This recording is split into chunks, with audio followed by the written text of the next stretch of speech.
No portion of this program. Oh, great. Mark the Jets fan. Just what I wanted to hear to start my Wednesday, baby. We're doing it. How bad? You're listening to Sports Radio 560 WQAM. Miami, Fort Lauderdale.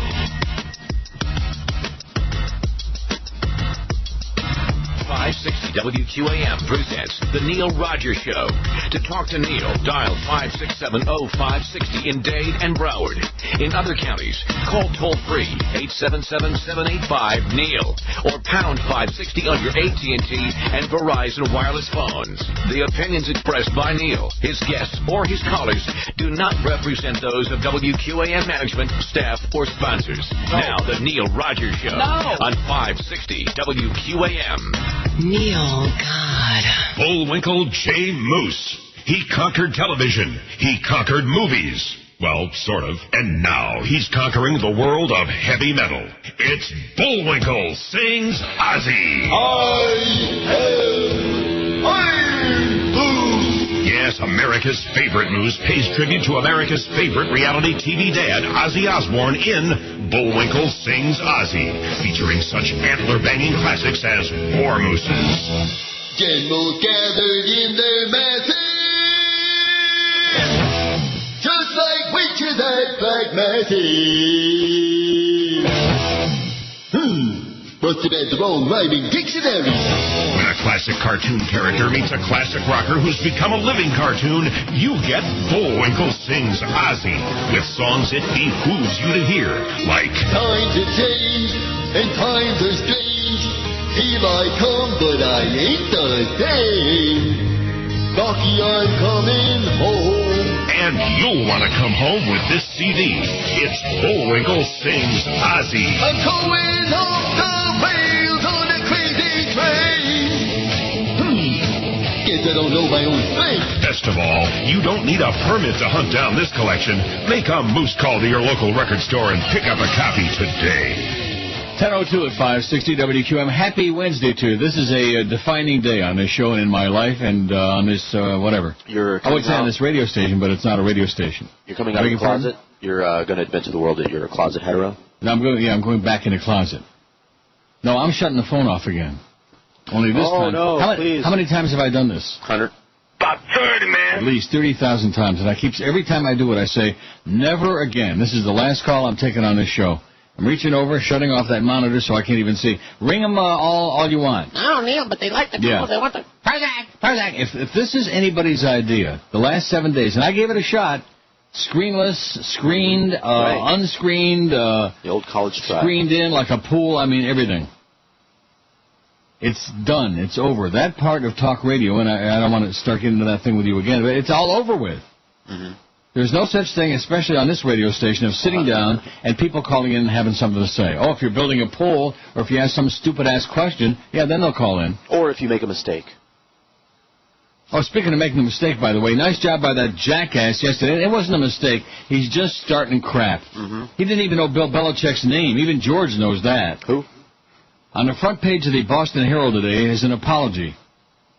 It says, on February 2nd, 2008, the Boston Herald reported that a member of the New England Patriots video staff taped the St. Louis Rams walkthrough on the day before Super Bowl 36. While the Boston Herald based its February 2nd report on sources that it believed to be credible, we now know this report was false and that no tape of the walkthrough ever existed. Prior to the publication of its article, the Boston Herald neither possessed nor viewed a tape of the Rams walkthrough before Super Bowl 36, nor did we speak to anyone who had. We should not have published the allegation in the absence of firmer verification. The Boston Herald regrets the damage done to the team by publication of the allegation and sincerely apologizes to its readers and the New England Patriots team, owners, players, employees, and fans for our error. Front page of today's Boston Herald. And there is no suspension of Bill Belichick, and there's no more action going to be taken by the league or any other crap. This guy to call, he didn't even know Bill Belichick's name. He's giving me a song and dance. Just make a bunch of crap up and call in and put it on the air. Sure. Just make up a bunch of crap, because crap is what we get on the phone. I'm going to tell you, if all of South Florida was represented by the people who call in these shows, no, seriously. That would be scary. I mean, that right there would be reason for a mass evacuation. Mm-hmm. Both kinds. Prozac. Hi, Ron. Hi. And, of course, the management of this station and the company that owns it, they couldn't give a flying leap less, especially if it might cost them a little bit of money to put some equipment in to block calls. We can't even do that. We don't even have the technology to do it because it costs money. Right. But at least they're consistent. They from the very beginning, and especially in the years of Jolly Joe, Fat-Ass Jolly Joe, your close personal friend, they won't lift a finger. They might give you the finger, but that's about all they'll do. They won't lift a finger to give you any kind of assistance or do anything to support what they got on the air, which is supposedly their meal ticket. That's what brings the money in, allegedly, but nevertheless, don't confuse them with the facts. And if I sound disgusted and just nauseated with them, the answer is yes, I am. And they deserve it. They deserve to be nauseated. Here's the poll from yesterday. Real or fictional, who was your childhood hero? 935 vote. What do you mean from yesterday? What's still on there? Yeah. 940. Once we get to 1,000, I don't know if I want to flip over to that other one that's on there. What is it? Oh, it's horrible. If I wasn't doing the job I'm doing now, what would I... That's just... We've done worse. You like that one? Okay. Well, I didn't say I liked it, but we've done worse. Yeah. We've done worse. Adequate. We've done your favorite sandwich filling, thanks to Charlie B. We've done that. Lean corned beef. Anyway, here's what we got so far. Real or fictional, who was your childhood hero? And, of course, it's interesting that the top two weren't even on the list from your knucklehead friend there, Sean from Hollywood. Huh. With his Freddie Patek. Oh, I still don't know who that is. What? I still don't know who that is. Freddie Patek? Who? Neither does anybody else. Real or fictional, your childhood hero, Superman 128. How could anybody be that idiotic to leave that off of there? Sean. Batman 74. John Kennedy 71. JFK. Mickey Mantle 67, which also was left off, and I put it on there. How do you like that? Remember that? Yep. Late edition. Nice going, Mick. Jacques Cousteau 60. Roy Rogers 47. Spider-Man 46. Luke Skywalker 39. Chris is real unhappy about that. Really? Why would you vote for him over Han Solo? Because he's the Jedi, man. He's a wuss. I agree, but... He's a he crybaby. hates Mark Hamill. That's what it's all about. It's got nothing to do with the character. He hates Mark Hamill. No, it's the character. No, it's not. You said before the show, you said you hate Mark Hamill like poison and wish he would die a wicked death. Don't believe You almost did. He got in a wreck. I don't know what you were listening to. What? I don't know what you were listening to. I was listening to you ramble on, and you don't have the balls to... I mean, what... I said I hate Anakin Skywalker as a kid, and I hate You Luke said Skywalker. you hate Mark Hamill.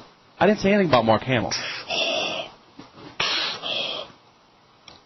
Skipper Chuck Zink 32, another late edition. Also another late edition, Roberto Clemente 26. Atticus Finch 26, don't ask me why. Speed Racer 24, Willie Mays 24, Zorro 20, Han Solo 18. Look at the way it's spelled on there. Han Solo. Is that right? H-A-N Solo. Oh. Sky King 18, Rod... I don't think I ever saw it in print before. Well, who cares?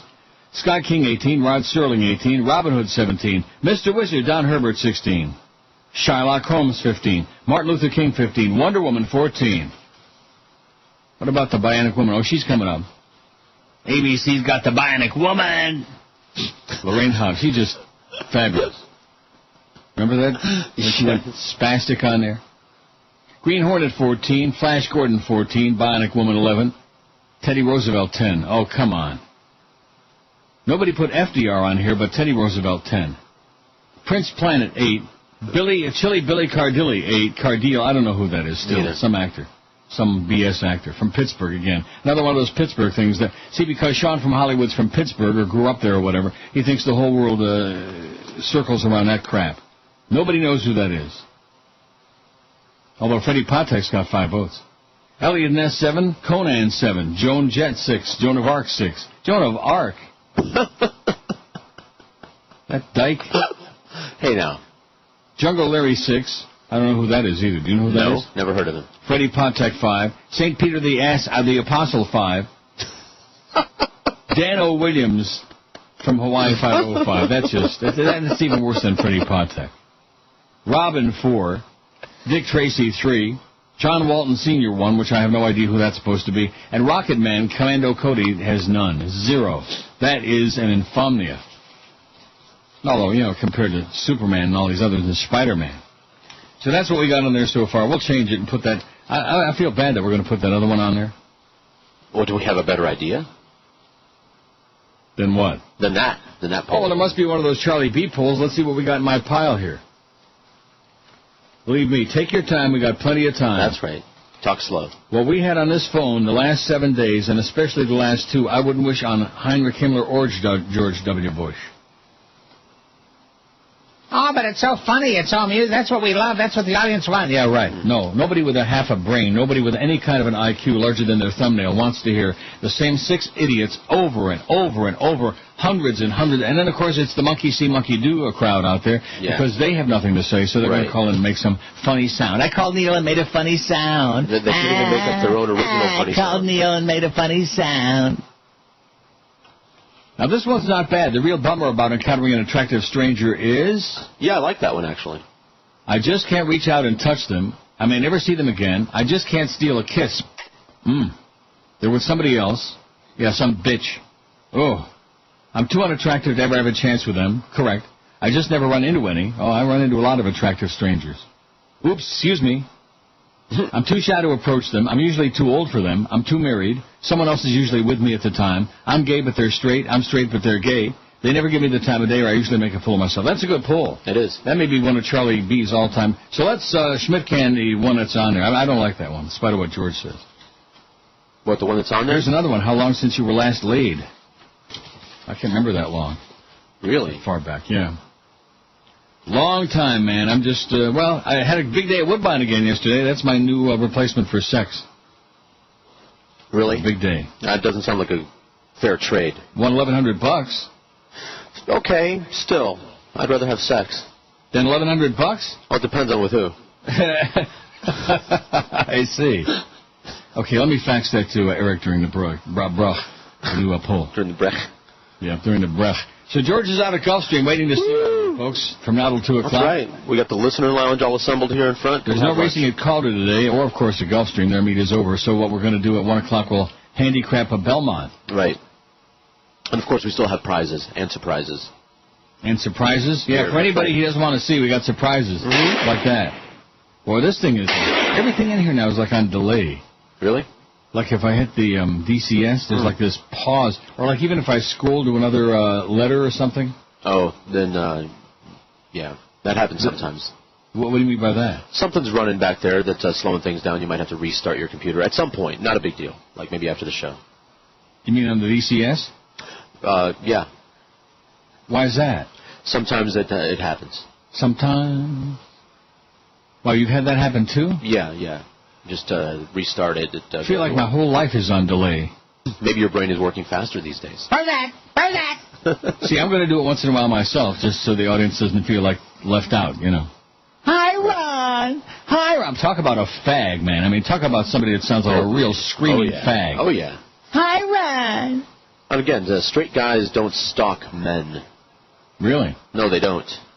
They see. They stalk women. 12 minutes after 10 at 560 WQAM. Esta es la estación número 1 aquí en Miami. Es mi favorita. Excelente. WQAM. Olé. Coming at you. On the number 1 rated Sportopia show, according to the latest Faggot survey. I'm going to take a little bit of a break here from my usual Real Building News Association with anything going on in this station to say that both of Brian is gay. Gay. For making love to me like that. Well, let me show you how to be a real man. With 120 minutes of jock huffing on the Jack Show.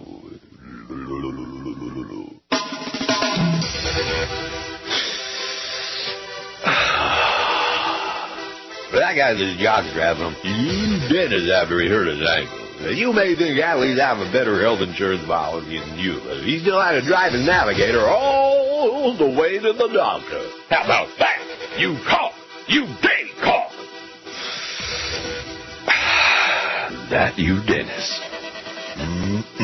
I'd like to massage his ankle. The jogger from down under got magic fingers, baby.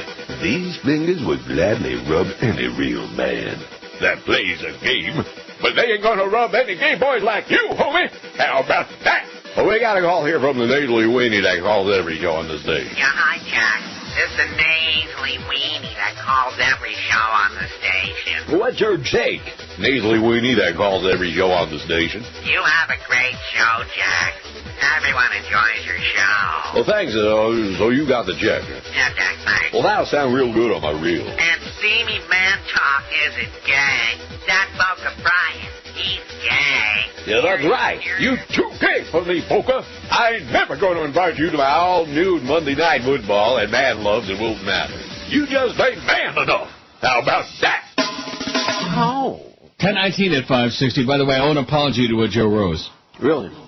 Well, yeah, because now, and this is another example of the calls, how useless they are. If we would have had a spy report from somebody who would have told me that Joe quit sucking up to the Marlins and ripped them an ass Monday morning for about a half hour. I had a spy report from a friend of mine who told me about it. And evidently, and we heard nothing about this, the station got some kind of a letter from their lawyer, the Marlins, saying that we're not allowed to play any of the highlights from the clips from the games. Yeah, the old highlights. What is it, Chris? The old highlights while we still had their broadcast rights. Oh, I heard Lee said it was going to come, but it never. That never happened. What, the letter never showed up? Correct. Well, this was a threat they were making. It was a threat, that's right. Because they never stopped threatening this radio station because David Samson is obsessed with hating QAM, including people who don't even work here anymore, like Joe said. And so nice going there, Joe. He finally butched up and quit kissing their ass. God, I was so tired of that. They just despise us and revile. Oh, well, now we're on a station that really knows something about sports. Oh, yeah. Nobody cares about your stinking baseball team, okay, David Samson? Nobody cares. You can win the next 10 World Series. You're in a horseball market. Don't you understand it? No, you don't. You're too slow to understand. You're an idiot. You're a little twerp. We won the World Series. Yeah, big deal. Casajois. So finally they got the chewing out that they deserve. Nothing like promoting people who just, go out of their way to rip you an ass. Yeah. Am I right? Yes, you are. Screw them. That's right. Hard. Officials say they're questioning a man they believe may have sparked wildfires that have gutted at least 40 homes along Florida's Atlantic coast. This guy, they ought to fry his ass on TV. That's right. They ought to have a nationwide hookup and just fry his ass. Palm Bay City Manager Lee Feldman. How do they like that? Tells CNN that eyewitnesses helped identify the man to authorities this morning. Lee Feldman. And we thought we knew who the hell he was. He gets around. Feldman said no other details are immediately available. He says authorities want to make sure they've got the right person. The fires reported in Brevard. Oh, by the way, somebody ought to tell Lou Dobbs it's Brevard County, not Brevard County. What a moron. He was on there last night, Brevard County. What a jerk. Wouldn't you think that if you're in the news media long enough like he's supposed to have been, you'd know Brevard County and how to say it? You'd think. Brevard County. Come across like a bozo with a big fat head, Lou. And, of course, I bet you there's a lot of illegal aliens there in Brevard County. Brevard. The fires reported in Brevard County have burned roughly 10,000 acres or more than 15 square miles. Officials say containment efforts are improving around the blazes. The Florida Division of Forestry said 40 homes in the Palm Bay area were destroyed. About 120 other structures, including homes and outbuildings, were damaged. Officials said the total damage estimate was approximately $9.6 million. And while I'm at it, while I'm on this rant, I might just rant for the whole 4 hours. Okay. I don't want to, but I might. Oh, go on. This stupid-ass memo that we got from Clarence yesterday, as if dignifying the last Arbitron rating book as if it was accurate, as if it's something, and extrapolating all these numbers, and we have 50,000 more listeners than the ticket. Anybody who believes in that rating book that the Coast and High 105 all of a sudden got all the audience, especially the male audience, is an idiot, right. Clarence, is a moron, is a quizzling, is a know-nothing, is a simpleton, is a loser, is a dropout from the human race, a dropout from the subhuman race, Clarence. And he's going on with all these stats and about we got this and this exclusive cum and blah, blah. He didn't mention anything about the exclusive cum we used to have on this show. Right. But never, and again, used to being the operative term. Well, we'll see. Maybe we'll make a comeback and maybe we won't. Like I told you before the show, they obviously don't care about such things. All they care about is, what do you call it? Close? Gump. No, close and what? Oh, close and collect. Close and collect. That's it. That's right. Close and collect. Get them to sign the contract. Agency. And then you can write a bunch of sliders. That's we don't care. Let's have a boiler room back there with like 65,000 salespeople. They do. Evidently. Including that Gerald guy, which who the hell knows who that is? Hey, Gerald is a former football player, and we have to have at least another job at all time. Oh, I thought we were done with that back in the days when we had... He's the new Roy Foster. One. And then, of course, we had... Troy! Right. Whatever happened to him, by the way? Is he still on across the street, or don't we know? I don't know. Troy? Well, Chris would know. 850.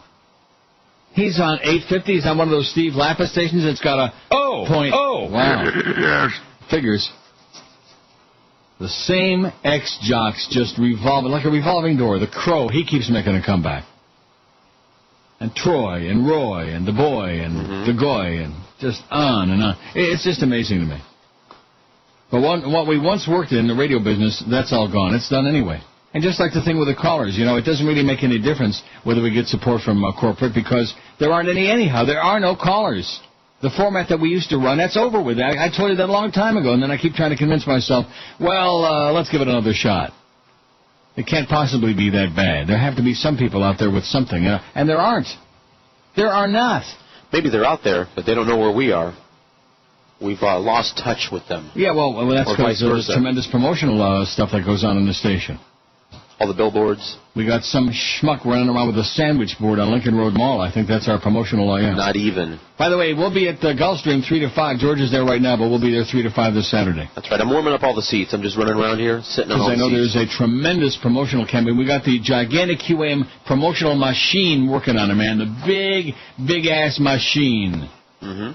They spared no expense. And what was the main topic yesterday of the people that were referring to that? Oh, is there going to be a lot of security out there? As if somebody should have to worry about having a lot of security when you go to sign autographs. Oh, John Schmeckel, the famous author who's got the bestseller on the bestseller list this week, he's going to be signing autographs. There's going to be a lot of security there? Yeah, Salman Rushdie's going to be there. Mm-hmm. What a bunch of losers, man. Am I right? Yeah. Losers. Well, you know why they keep asking. And why is that? Because they want to get close and touch you. Well, they're not going to get close and touch me or you. A lot of security. Let them touch themselves. Oh, yeah. If they could find anything to touch, let them touch themselves. Let them touch each other. We've got professionals. Maybe we can have like a show for them. We've got amateurs. Ron and Moron there. Oh, yeah. Hi, Ron. Where's that, police? Where's that? I'm your friend. I mean, that is just so trash. And then, of course, George is gay, the boyfriend. Yeah. That one. Yeah, please. That one and his buddy there. Yeah. Straight men don't stalk men. Doug Thompson's got a good column about Swillery's sweeping win in West Virginia last night. West Virginia, who cares? I'll get to that. Right, good. I got a lot of good stuff here. Good. And the Democrats won that House seat in Mississippi, almost unheard of, in a heavily Republican district. And the fact of the matter is, Republicans are going down this year. McCain's going to get swamped. I don't care what the polls are showing now. You'll see. Good. They are going down big time because the public's had it. They're fed up to their ear, up to here, as Brian Cox would say. I've had it up to here. Up to where? Up to here. Remember those days? Good old Brian Cox. Oh, what a yeah. moron. What an idiot. Wonder how that Phil Hendry lawsuit. I think they finally settled it. They paid him off some cash. Did they? Yep. And that's sad. 950, and that was back in the days when Phil was funny, when he was entertaining and funny and creative. Back in those days. There were such days, by the way. Are you sure? Well, I think so. The biggest names. The best talent. This is Neil Rogers. Sports Radio 560 QAM. The sports leader. Neil God. Live in Chicago. Oprah. The Tom Cruise interview starts now. You and I have not sat down for a real conversation since the sofa incident. Yeah, I know. And I'm getting ready to turn it up now. Get ready to turn it up. Getting ready to turn it up now. Oh my God, he's doing it again. Who am I? You're some crazy person going on and on and on.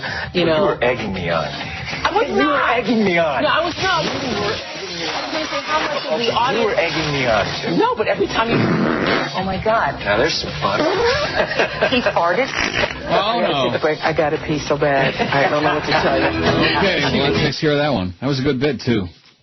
I dumped it. Good. Just like he did. What? Yeah, Is I that dumped good? himself. Well, he farted for crying out loud, and then she said it. I would have let it go if she wouldn't have said it. Right. I would have just said, Tom did a raspberry. She identified what it was. She had to identify what it was that came from his rectum. Nasty ass. From his faggoty ass. Hey, Tom, you're not fooling anybody no more. So anyway, I looked online just now to try to find a location for the famous kosher deli in Aventura. Yes. And here's a commentary. I thought, it's always interesting to read people's comments, at least sometimes. Sometime. Yes, we ate at the famous. It's almost impossible to find, it says. It's located at 203rd and US 1 in the crotch of that rambling center on the northeast corner. What does that mean? It's in the crotch?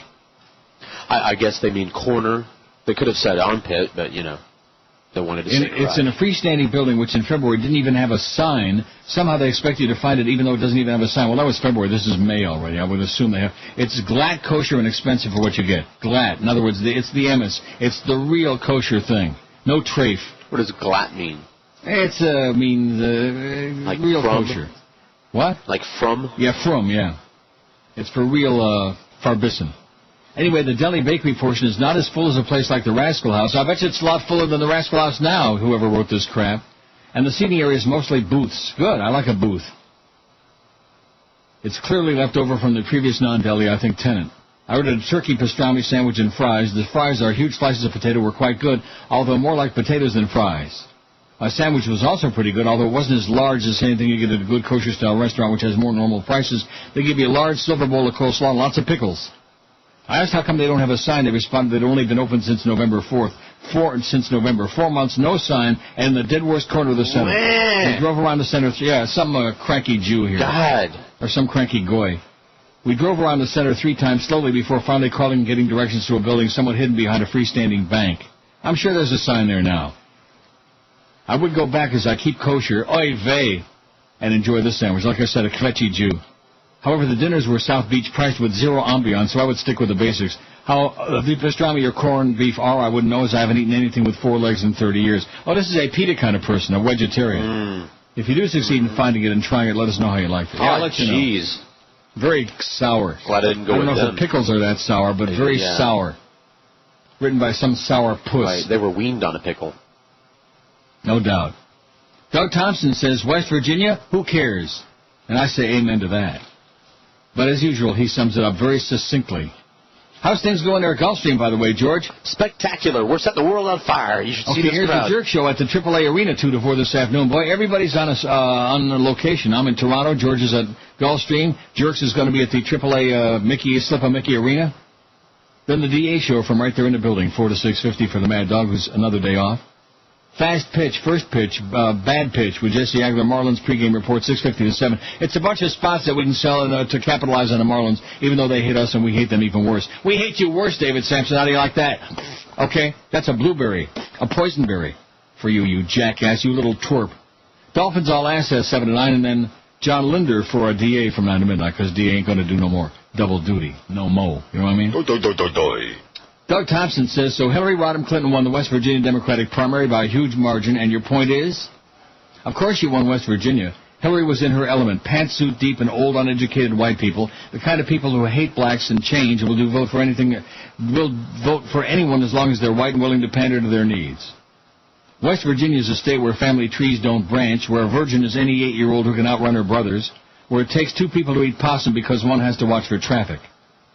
Sorry, I couldn't resist. I grew up in southwestern Virginia, and West Virginia jokes flowed like moonshine, which was at the time our best cash crop.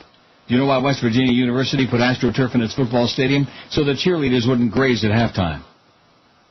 Now that we've got all the state stereotypes out of the way, let's look at some more rational reasons why Clinton's win in wild, wonderful West Virginia doesn't really mean all that much.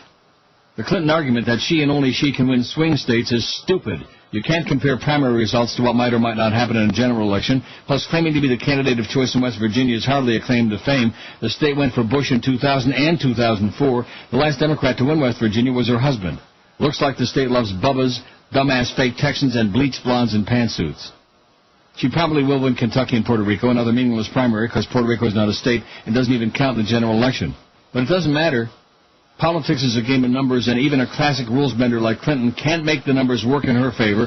Obama has an insurmountable lead in all the numbers that count, and no amount of posturing by her and her loudmouth campaign chairman, Terry McAuliffe, can change the facts. Should have seen him last night on MSNBC, Terry McAuliffe. He was laughing at his own material, at how ridiculous it was. About they're going to do this, and they're going to do that, ba-ba-ba, Michigan and Florida, ba-ba-ba-ba-ba-ba-ba. Oh, just ridiculous. Superdelegates continue to break in Obama's favor, and win in a hick state like West Virginia won't change their minds. Besides, many of them are sick of Clinton and her husband. So why stay in? Numbers come into play again. Numbers like $20 million in campaign debts, and she needs superficial wins in West Virginia, Kentucky, and Puerto Rico to try to convince enough gullible idiots to waste more money in contributions to her failed campaign. Clinton's logic defies reality, but that shouldn't surprise anybody. She's become the George W. Bush of the Democratic Party, the serial liar who ignores the facts and tries to impose her will on a nation that's long tired of her. Clinton is history. The longer she continues her charade, the more she'll become an embarrassing body on the body politic. And it is an embarrassing body, especially with that pantsuit. You go, Dougie. Yeah, Doug Thompson, she looks like sticks his finger right where it belongs, right in the universe. She wears that yellow pantsuit. Like the proctologist, man. He applies the pressure when he sticks his finger in there, you know what I mean? Mm-hmm. Gives it a real shove. At least you think it's a finger. Felt like a finger. My good advice when you go to visit the proctologist, always have a rear-view mirror. No pun intended. Oh, yeah. You want to know what's going on back there, baby? I want to see my rear. Be real sure what that is. You know, it felt like a finger, yeah. I got something that feels like a finger. Oh, it was cold. Like a little digit. As long as it's not a double digit. Yeah. A tiny digit. Remember that song by Don Ho? Tiny digit in my... Anyway, here's the poll. What we got. Let's see if Eric's got the new one up there yet. Yeah, he's the best. God almighty, Eric, you are. He's as sharp as a marble, man. He's good. There's George McGovern on there. He is so pissed off at Swillery. For his presidential campaign in 1972, should pull out, and he endorsed Obama. Now McGovern writes an op-ed in the New York Times saying the two Democrats should make joint appearances at the 5 remaining primary sites after West Virginia. There you go. Let's have some unity, baby. Let's join hands, although I'm sure that Barack don't want to get too close to her. Real or fictional, who is your childhood hero? How many vote we got? 961. Oh, we got a ways to go there, Chris. Don't get the premature evaluation. It's okay. 961. What do you mean by that? Well, we'll get to 1,000 eventually. Exactly. And this is a pretty good poll, actually.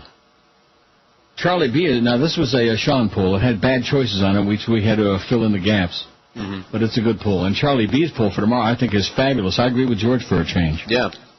Pretty damn good. Nice going, Charlie. Maybe he's eating his Wheaties or something these days. Real or fictional, who is your childhood hero? Superman just crushes the competition. 131, of course. That's because he's got them powers.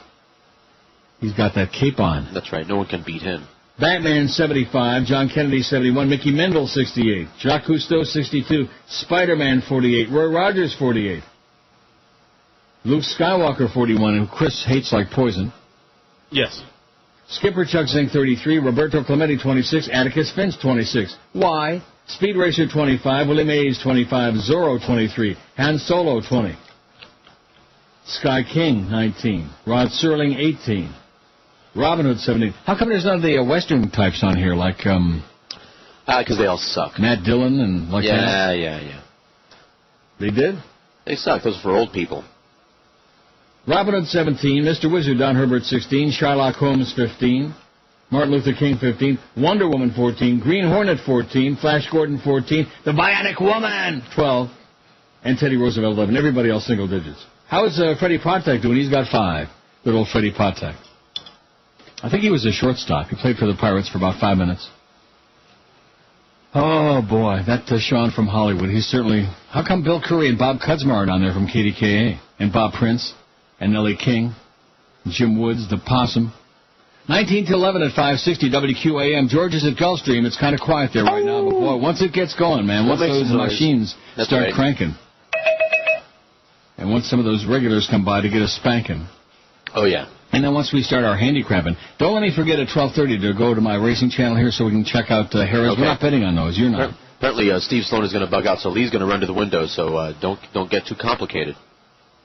Well, what do you mean he's going to bug out? Well, what does that mean? He's got an appointment or something. Oh, come on now. Well, what? He's going to abandon you there? He's going to leave me in the lurch. Oh, my God. What that's a all right. putz. No, he's going to make sure and bring the free lunch and the beer, and then he's that's going to what counts. So, that's right. Lunch packing? It's true. Multiple wives really are the only way to spiritual fulfillment and happiness. Hi, I'm Dr. Neil Clark Warren, founder of ePolygamy.com. I was tired of the outside world, but then I met Nancy, Gail, Ellen, Tracy, and the rest of them here, and we couldn't be happier. We are very happy. See what I mean? At ePolygamy.com, we match a single man with 29 women who have bad hair, one eyebrow, and absolutely no self-esteem. This is how we help you create the harmony of true polygamy. I'm not allowed to speak. It's okay, darling. Just tell them what I told you to say. You know, the truth. There is absolutely nothing wrong here. We are all of age and love each other. How was that? Good. Now get back in the house. So if you're ready for a life filled with the happiness that only more than one wife can bring, get started and log on to epolygamy.com today. We'll find the 29 women just right for you. 1047 at QM. Now, I could be wrong about this, but I think that in biblical days, and that's your area of expertise, that they had many wives. That's right. All those Gutchkes that wrote all that crap had harems, had many wives, yes. That is correct. Like Solomon, for example. Correct. But he had lots of wives. So what's the big deal? I'm not advocating polygamy because in the U.S., most of it is just an excuse to rape and cuddle up to like little girls, you know. Sure. Underage, minors. It's just an excuse for that. That's how they do it, but right. But I mean, if they wanted to have like adult wives and like 50 of them, what's wrong with that? If they can afford to support all them, why the hell not? Or vice versa. Maybe somebody'd like to take yours off your hands. Please. Oh, come on, that was nasty. Was it? It was honest. Well. Wait till you hear this. Okay. And this has got some honesty in it, even though it's grotesque and unacceptable. A Nashville woman who waited hours for someone to respond to her call to 911 emergency services didn't hear the worst part of the call. After Sheila Jones hung up the phone, a local newspaper reporter found that one 911 operator said, "I really just don't give a schmidt what happens to you." Wow. That a little bit over the top? A little bit. What'd she ever do to him? Her, whoever it was. I think I'm more hurt than I am mad that my life didn't mean a damn thing to them, said Jones after hearing the tape played back to her for the first time. Jones had called for help after an ex-boyfriend assaulted and threatened her. I really just don't give a schmidt what happens to you. In fact, why don't they just say that? You got an emergency? Well, guess what? I don't care. Slam. Who gives a rat's ass? Yeah. 911 official told Nashville's News Channel 5 that the staffer who took the call was a trainee who was later fired, not for the comment, but for flunking his final exam. So the comment, I guess, was acceptable, but he flunked the final exam. Yeah, idiot. Can't do that. I don't really give a schmidt what happens to you, lady. Bitch. Slut. How do you like that? I don't. In fact, he's probably thinking maybe the bitch had it coming. That's a lot of guys are like that. You know? Well, it depends. Maybe he knew her. Here's the story of the century, although the media's not going to tell you that, because the media's in the pocket of the right wing, the neocons, the Bushmeister, all these Nazi bastards. Mississippi Democrat Travis Childers won a special election to Congress last night, helping his party to a third victory in recent months for seats long held by Republicans.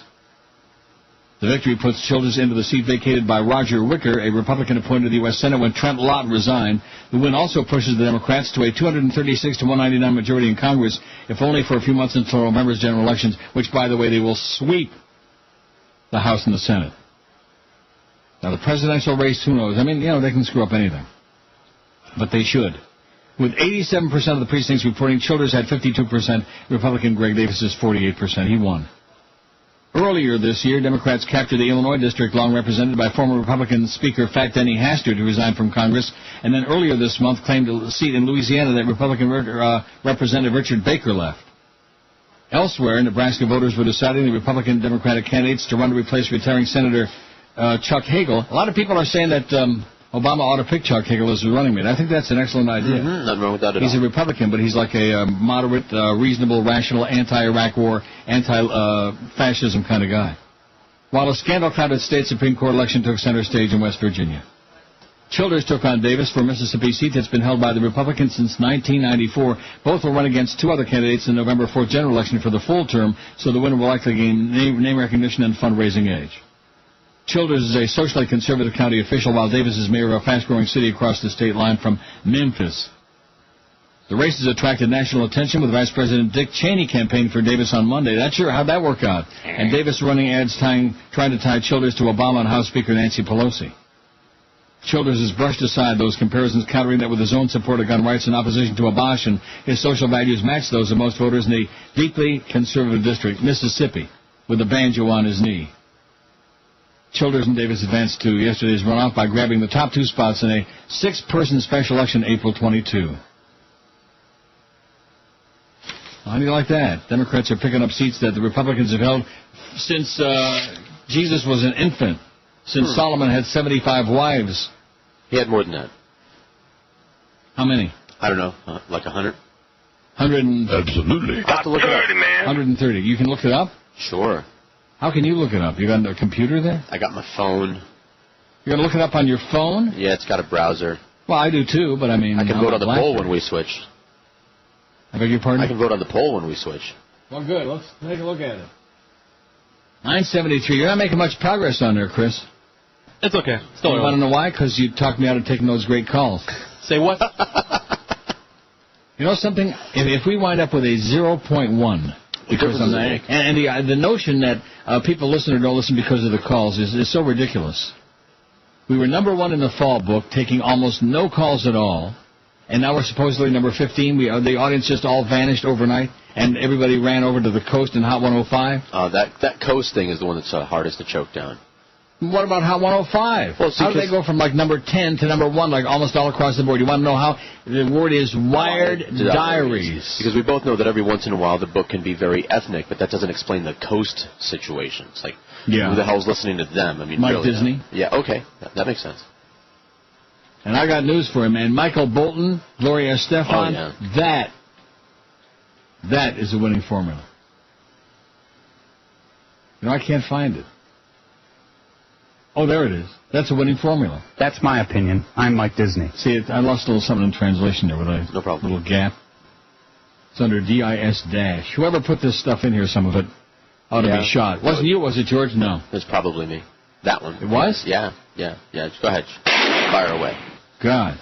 So what's going on out there at Gulfstream? We're going to have George bet the first 2 races at Belmont, the double. Mm-hmm. Or we could bet Harris-Chester. Hey, it's all good. Racing. Let's bet them all. No, come on. Get out of here. You're a maniac. I brought a you really have big wad of cash. You could bet Chester, Freehold, Suffolk Downs. Boy, that's really taking your life. Even the announcers got brace bandages at Suffolk Downs. Yeah, careful how you say that. Big red bandages. What? Suffolk Downs. They used to have harness racing there back in the day when I lived in Boston, early 60s. Mile track. Eddie Cobb. There he is. And Alex Winger with the pink silks. By the way, Solomon had 700 wives. Wow, how do you like that, all you anti-polygamy people? Solomon had 700 wives, and the fact that he was able to service all of them, he must have been a busy guy, I would imagine. I imagine that he was very busy. He had 300 at 1225. Just keep that in mind. Write it on your wrist. He also had 300 concubines, Really? Because 700, just, that ain't enough. Sometimes you get, horny. Yeah. When you've only got 700 wives to service. I know. You need help. Barack Obama picked up the endorsement yesterday of Superdelegate Roy Romer, former Colorado governor who served as superintendent of the L.A. public schools. Romer said the Democratic frontrunner has demonstrated leadership qualities with his coolness under fire. He's a steady hand, Romer told the Associated Press. He's been under some great pressure in the past 2 months, but he's been cool and steady. Romer also said it was important for the candidates to know where the superdelegates stand so the party can decide how to handle convention delegates from Michigan and Florida, which were denied the delegates for violating party rules, as we know all too well. Romer was the 3rd superdelegate to throw his support to Obama yesterday, after New Orleans Mayor Ray Nagin, oh my God, and Indiana Congressman Joe Donnelly threw their thing. Romer was Colorado governor from 1986 to 98 and the L.A. school superintendent from 2001 to 2006. Romer said he was impressed with Obama's opposition to the idea of a gas tax holiday to help people deal with rising fuel prices. The proposal has support from voters, but is widely panned by economists and government leaders. Anybody with a brain knows it's a shell game, that's all. Or it's an Exxon game. I was caught off guard that John McCain grabbed it so quickly and Swillery jumped on the bandwagon, Romer said. I'm a former governor. I've lived with that issue. I know you're going to have bridges falling down if you don't have a gas tax. Obama stood his ground, understood how doing that would hurt the infrastructure in the U.S., and he resisted. He said he kept his honor. How do you like that? Just like what's her name? We never did find out what her name was, the daughter. No, they might have said it, but I don't remember it. Maybe we'll have to look that up, too. She kept her honor. I believe in America. I believe in it. And the beginning of the movie is so dark, and the audio is so, Mm-hmm. I just mentioned that for anybody who hasn't seen The Godfather, which if you haven't, we don't even want to smell you. 10:56 at 560 WQAM. This is the Neil Rogers Show. This is your brain. Any questions?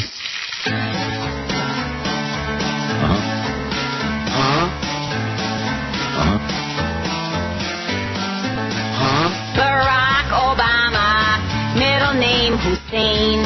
If you're nominated, you'll lose to McCain. You have a message, it is filled with hope. Didn't I read in your book you used to smoke dope? Just you wait until the big convention. All the super delegates will be mine. Then all of your supporters will be angry. Hear how they whine. Barack Obama, no, you cannot win. I'm the only one who can beat Republicans. This campaign feels like it's never ending. People think that I'm out of my mind. I'll tell the pundits when I'm nominated. Kiss my behind. Welcome. Barack Obama, middle name Hussein. I'm the only one who can beat John McCain. I am the walrus. Cuckoo could choose Oh, the me. rednecks like her big time, baby. Let me tell you, like in West Virginia with a banjo on their thing. It's 11:02 at QAM. George is out at Gulfstream Park today. I don't know if there's anything going on there. But there's some people playing the machine, some people milling in, getting their positions. And getting their positions? What does that mean? They like, some people obviously have their favorite little tables. Oh, I see. Where they hang out, got a good view of the monitors. Are some of them like in the prone position? Not yet, but they will be, I'm sure. I'm sure after about 3 or 4 races, yeah. They'll be on the floor. Oh, there's that guy. Look at that rednecky guy. Wow. The person of interest in custody for those flames for the Florida being on fire. Wow, what a goofball.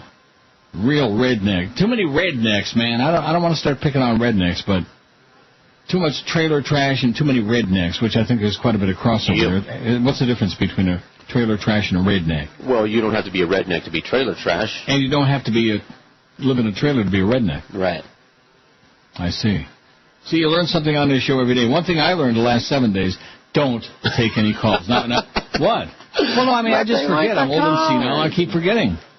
I keep thinking, I keep deluding myself into believing that if I go back and start all over again, give them a nice rest, that there'll be some people out there with something to say who will call in and, take the opportunity to, express it for free. And they won't, and they don't, and there aren't. There are no callers. No. That whole thing is gone. And after all these years, we should know that. They were never there on this radio station. I mean, it was never as bad as it's been, last year or so. Right. Last couple of years with Fat Ass Jolly Joe, who has made it very, very clear that he can't be bothered with that. I mean, he probably should, but he don't want to. Right. He can't be bothered with such cockery. What does it have to do with closing and collecting? That's right. 2 signatures. Close and collect. Right. Close and collect. Close and collect. Let's get 75,000 sales holes out there pounding the pavement. Sign a contract. Knocking on doors. Sign a check. Right. That's right. Write a check. Like Joe Daggiola would say, write a check. God, what a moron. So many morons in so little time. A 5th suspect's been arrested for his role in the slaying of NFL star Sean Taylor, according to Dade prosecutors. This hot off the press from the Herald. Timothy Brown, 16, has been charged with first-degree murder under a sealed warrant. Taylor was shot in the groin during a botched burglary November 26th in his Palmetto Bay house and died later at Jackson. Within a few days, police arrested 4 men, Jason Mitchell, Eric Rivera, Charles Wardlow, and Venja Hunty, all of the Fort Myers area. Each has been charged with first-degree murder. Brown is a relative of one of the suspects and is jailed in Lee County waiting transport to Dade, where they ought to just fry him on Channel 7 News Live. Oh, but he's only 16 years old. You know something? Once you're dead, it doesn't make any difference if the person who fired the shot was 16, 116, or 95, okay?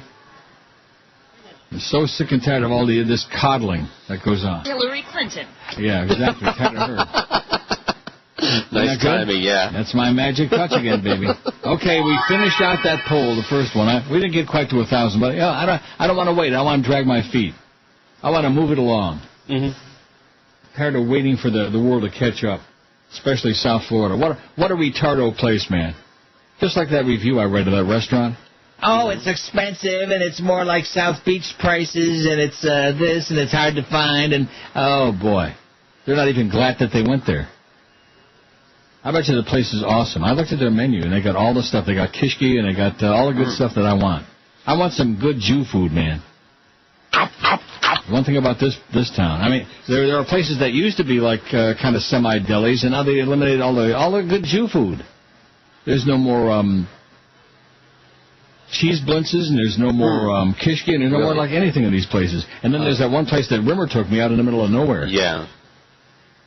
Oh, my God. Somebody else recommended that to me a few days ago. Did they? Was it somebody that called in? I think so. And I told him that's a place that... It was horrible. How can you make a bad pastrami sandwich in a deli? Yeah, maybe they were ersatz Jews. I think I had salami and Swiss or something trafe like that. Maybe they made it bad on purpose because they knew it was trafe. And maybe I wasn't frum enough for them. You think that might have been it? Maybe. Screw them. It sucked. Should have worn your high. Although I still got to pay for it. That was the good thing. It may have been bad, but... Yeah.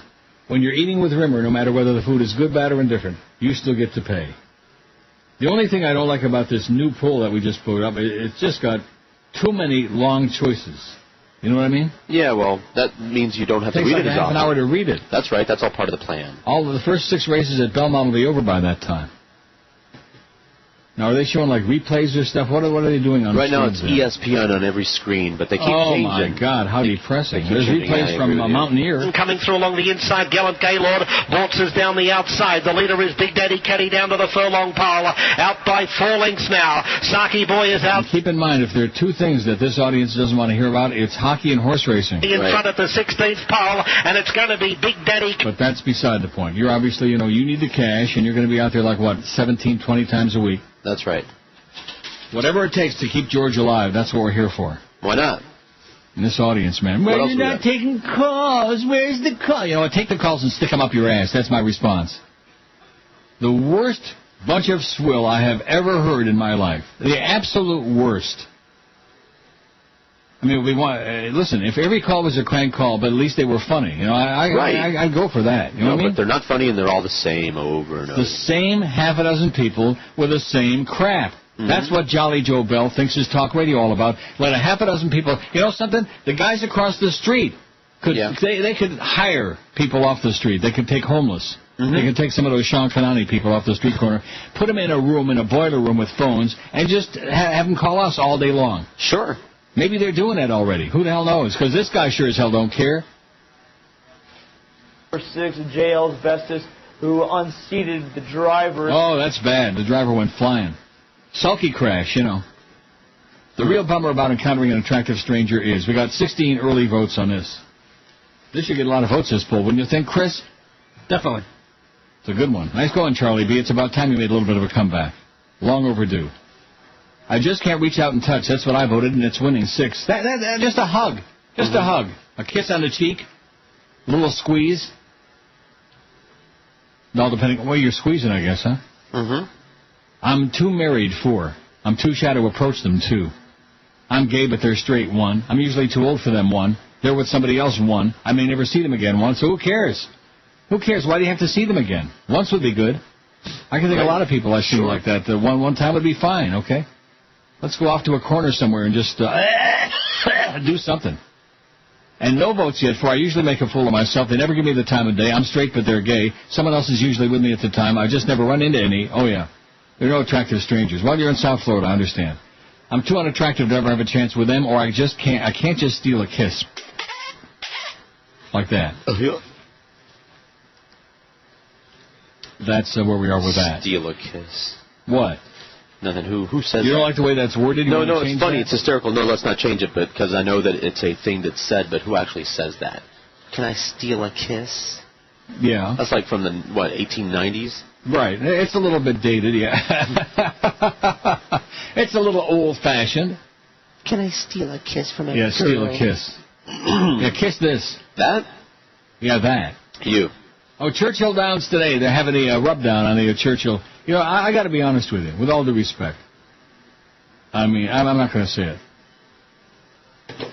Yeah. I mean, I don't know. I'm just, it's like picking numbers out of a hat. And you're betting your money this way. I'm trying to explain to you. Yeah, you are. Yeah, and? You're betting your money based on, in other words, you don't care? I mean, I'd like to win, but so what? It's chance anyway.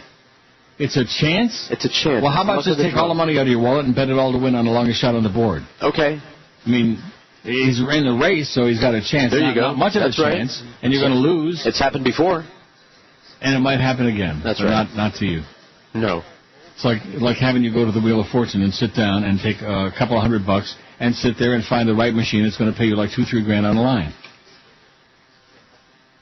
That would be nice. I'd like to see that. Sure would. Maybe that'll happen Saturday. Maybe I'll find you. I'll scope you out a good machine, Mom. Show me I the want to ropes. find that. I want to find the what is it called? With the chickens, the screaming chickens. Hee-haw. Okay. Now, did we already go through that? Did we find out if they have hee-haw at Gulfstream or not? I didn't find out. I don't think they do. Hee-haw. Steve's going to go look. What about quick hit? Find out if they. I'm sure they must Hee-haw have and that. quick hit. He's on his way. Yeah, quick hit.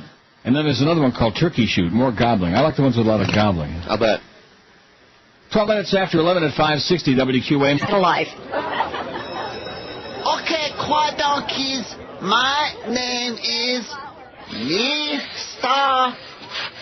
Hong. Today, I teach you Pythagorean theorem. Here go.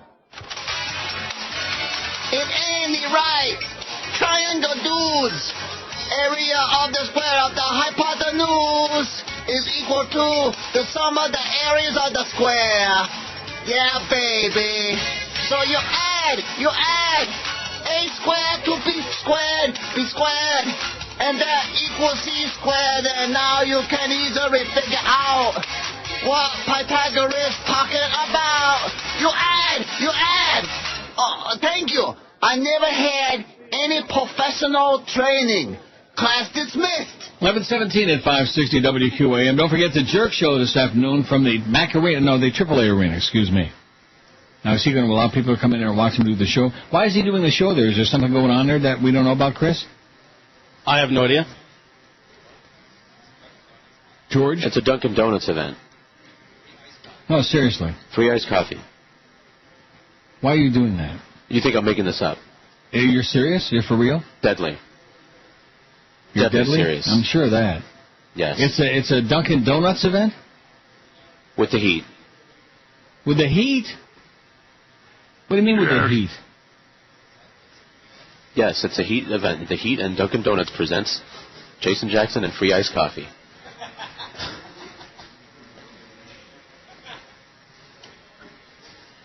It's funny because it's true.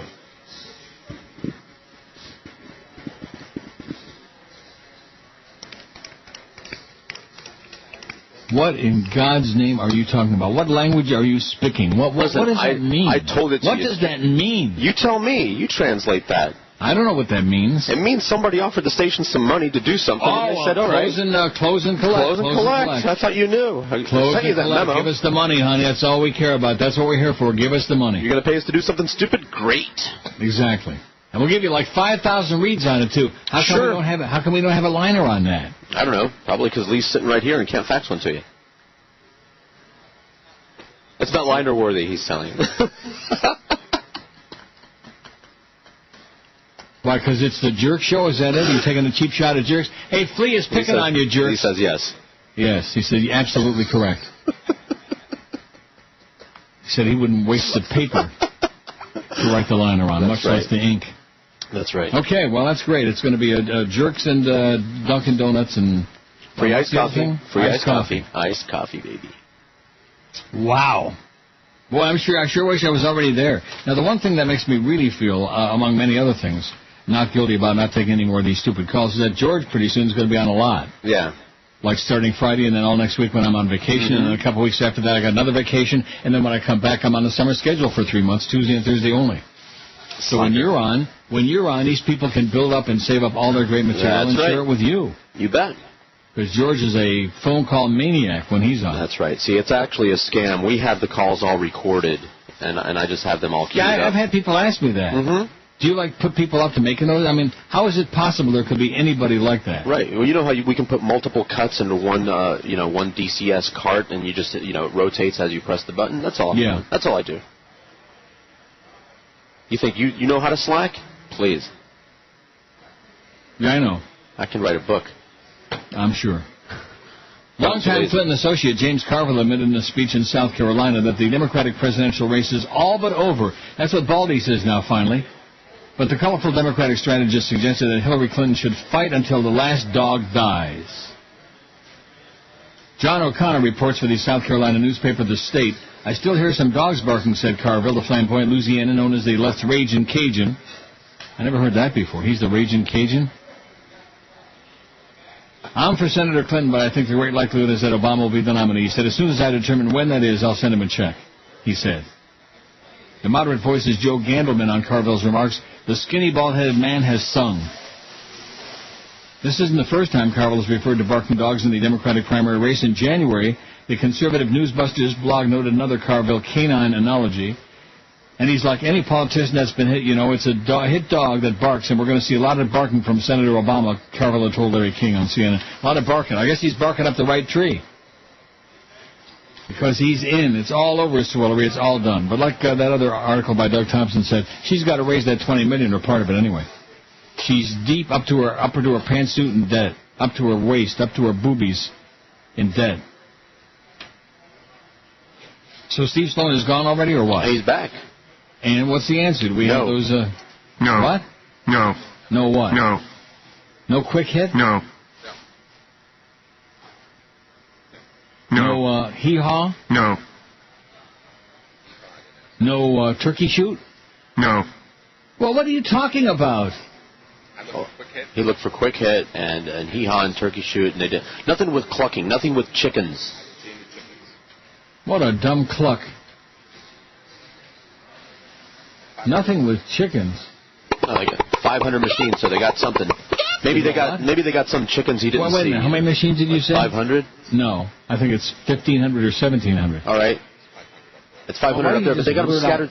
Because I'm repeating what he said. It's 500 in that one room, but they've got machines in different places all throughout the park here.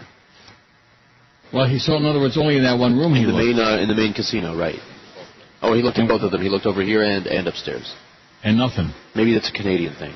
No quick hit. Well, what do you mean it's a Canadian thing? What are you talking about? Like back bacon. Yeah, like pea-meal bacon. And hosers and toques. And saying I think I'm talking to some hosers, if you ask me. Hey, take off, eh? But you do have Wheel of Fortune, right? Yes. I think I'll get there Saturday, and they'll say, oh, well, we used to have those, but they just took them out. We took them out because we heard you were coming. We got Flaming Sevens or something like that. Everywhere else they call them Blazing Sevens, but I'm sure it's Flaming Sevens. That stuff you were playing a few weeks ago, boy, what was that? Crap. What was it?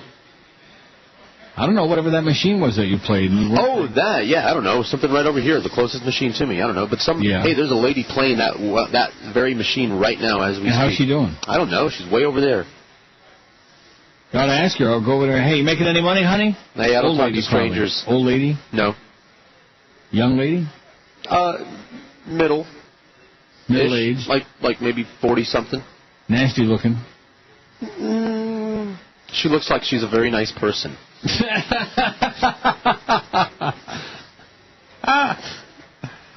Oh, you're going to love this story. Great. You're going to love them all because I'm not taking any calls, okay? I'm just telling you that right now. Right, if you're waiting for calls, you got a long, long wait. That includes you too, Jolly Joe. No calls. Dump the calls. Screw it.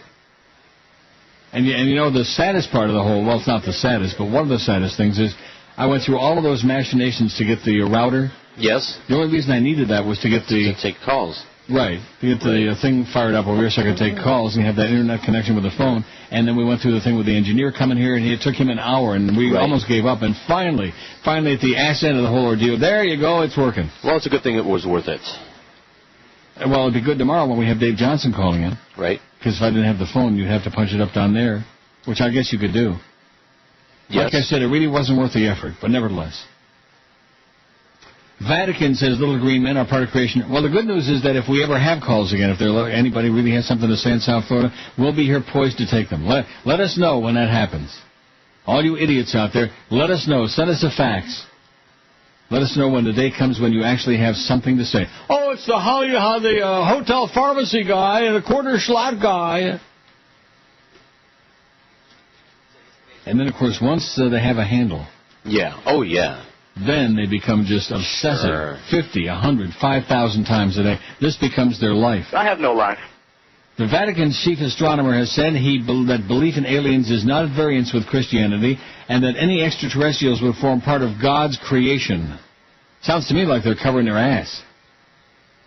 Father Jose Gabriel Funes, a Jesuit, yesterday told L'Osservatorio Romano, the Vatican newspaper, that it is possible to believe in God and extraterrestrials. He said Christians could admit the existence of other worlds and other forms of life, even those more evolved than ours, which isn't saying much, without necessarily questioning faith in the creation, the incarnation, and the redemption of mankind. All of these things. Father Funes, head of the Vatican Observatory, or Specula, said although many astronomers lost no opportunity publicly to profess their atheism, it was a myth that astronomy favors an atheistic vision of the world. He said astronomy does not favor the view of a godless world. In fact, I think it is those who work at the Specula who bear witness to the fact that it's possible to believe in God and work with science in a serious way. Very serious. He said the observatory formerly housed at Castel Gandolfo, the papal summer residence in the hills south of Rome, would inaugurate its new headquarters in the monastery in nearby Albano next year. The Vatican Observatory also operates a 1.8-meter telescope at Mount Graham in Arizona in the USA. Father Funes said just as there existed a multiplicity of creatures on Earth, so there could exist other beings created by God, including intelligent ones. We can't place limits on God's creative freedom. St. Francis of Assisi had described our fellow creatures on Earth as our brothers and sisters, so why can't we also speak of our extraterrestrial brothers? They too would be part of creation, he said. He said that aliens like humans would be able to benefit for the redemption offered by Jesus and the mercy of God. Biggest name. This is Neil Rogers. Sports Radio 560 QAM. The sports leader. If you blow too much, you're in trouble. Numbers from North Carolina has projected Barack Obama as the winner. He right now has 64% of the vote. Hillary Clinton with 34%. Goodbye, Hillary. Many never liked you at all. You had the balls to rally votes from women big and small. Thank all of our women. Thought your campaign would work. We can all see how well that works. Just because of the Clinton name, you came like a bat. We kept working. Spread out fear and blame. So shame on you, Barack Obama. And it seems to me you'll spend your life fighting scandals till the end. We're just getting warmed up. Never knowing who will fight you when the campaign ends. I am a fighter. And I wouldn't like to face you like Barack Obama did. Your campaign came out too hardcore. I hope this was will win. I made a mistake. That happens. It proves I'm human, which, for some people is a revelation. Oh, it sure is. Could have fooled me. 11:32 at 560 WQAM. You can't be knocking Swillery, okay? All the old people, all the old farts love Swillery. Well, too bad. Old, bigoted, and stupid, and resistant to change. Clinging desperately to the past. George is a Gulfstream, by the way. He's got tons of admirers out there hanging out. We got some prizes. You got anybody picking them up? No. Nobody has come by yet? No. Nobody has come by to see little George? Well, maybe they're waiting until Saturday. They must be. Because Saturday they get the bonus. They get you and me and Chris. Right. And T-shirts and autographed frameable picture cards. Saturday. T-shirts? T-shirts. For who? Who gets the T-shirts? The first X number of people that ask for them. The hot young guys that come by get the T-shirts? That's right. I'll decide who gets them. Well, all right. I used to do that. Sure. Some ugly old creep comes up to me. Oh, could I have a T-shirt? Yeah, we'll set some aside, and if they have... set some aside for the hot guys. Okay? There won't be any hot young guys come by there on Saturday. Are you crazy? There might be a couple. At Gulfstream? There might be a couple, just to see you. No, yeah. You're living in the past, man. You're like those people I was talking about a moment ago. You're living in the past. I am, but I know it'll be huge. You think we're going to have a gigantic turnout there Saturday, huh? I know so. Oh, that's what Jolly Joe was telling me. Oh, we want to make this into a major event. We're going to really... Yeah, sure. You might talk such crap through your ass, man, Jolly Joe. It's just amazing to me. I hope when you have your next meeting with him about your future that he doesn't talk crap through his ass. Okay, I'll make sure that he's sitting on it. State House... What? Crap? His ass. State House candidates, separate bathrooms for gay kids. I mean, this story isn't as good as... Hold on, Now, are those bathrooms going to be differently appointed? I'll get into it. You ought to see this guy. This guy is like a retard. Got a big white beard and goofy glasses. He looks like Gabby Hayes in drag. A Republican seeking a state house seat in the land of Larry Craig advocates segregation based on sexual orientation. I wonder if this guy's another toe tapper. Retired Idahoan Walt Bays, 70, says in campaign literature that it's absolutely wrong to force any student to share the same bathrooms and showers with homosexual teachers or students. I don't really have an answer for it, the Wilder resident told the Idaho Press Tribune Saturday, but we're going to have to do something if there's going to be a considerable number of our people who are going to be gay. It would have been an absolute catastrophe, Bays said, if he were allowed to shower with girls when he was 18 years old, which is the rationale he uses to advocate such a separation. I don't know. I used to take showers with guys in gym in high school, and nobody ever touched anybody. I never touched anybody. I would like to have. No. Oh, baby. What? Ever have a problem? No. Okay. Bay's political experience consists of a run for state senate in 2004 and a run for governor in 2006, which he kicked off with a hunger strike, holding out for almost 2 months until the state passed a law to challenge Roe v. Wade. South Dakota did so. According to the GEM State Voter Guide, Bays opposes stem cell research and anti-discrimination laws based on sexual orientation and gender expression. He supports challenging evolution teachings in public schools, and he supports posting the Ten Commandments on public property. In other words, he's a right-wing, Bible-thumping lunatic. Separate bathrooms for gay kids. You don't want to take no showers and a leak. You know, they'll be pink. They'll have the glory. You don't want to go there and take a leak because if you take a leak, unless you have your golf club with you. Well, that spot's coming up next break. That's good. It's a good time. Always bring your club into the tea room. That's right.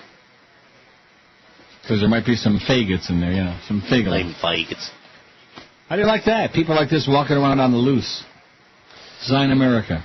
Scary. No, probably a real good religionist, no doubt. So I got the program here for do you? Belmont. For what? For Belmont. Do you? Yeah. And nothing. I got it. I got it open to the first race, and here's the line. Is that the right way? Did I say that right? Yeah. Okay.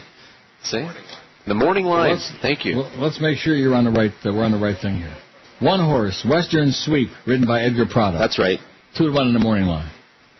The 2, Pew with Abar Coa, who used to be Ibar Coa, now he's Abar Coa. How would you say it in Espanol? E-I-B-A-R. Ibar? I'm going to see it written. Ibar. Ibar. Now he's Ibar Coa. Ibar he used to be Ibar. Now he's Abar. Oh, yeah, Ibar. Maybe he's Canadian, eh? 3 horse, Zippy with Channing Hill. Maybe you want to vote on her. Maybe. Or bet on her. Is she hot? I don't know. I never seen what she looks like. I don't know what any of these people look like. I know what the Edgar Prado looks like. Not good. Wild Buttable. What is that? Wild but Able. Excuse me. Well, I don't know how to pronounce that. Wild but Able. It's all one word. With Cornelia Velasquez as the 4. Are You Dancing? With Jose Espinosa as the 6. Did you skip over Rihanna's Jet? Rihanna's Jet with Rajiv Mara, who sounds Indian to me. Doesn't that sound like Indian jockey? Or Punjabi. Punjab man. He's a Punjab man. And 7 is Wandilya Kyle Branch, who I never heard of. I don't know who that is.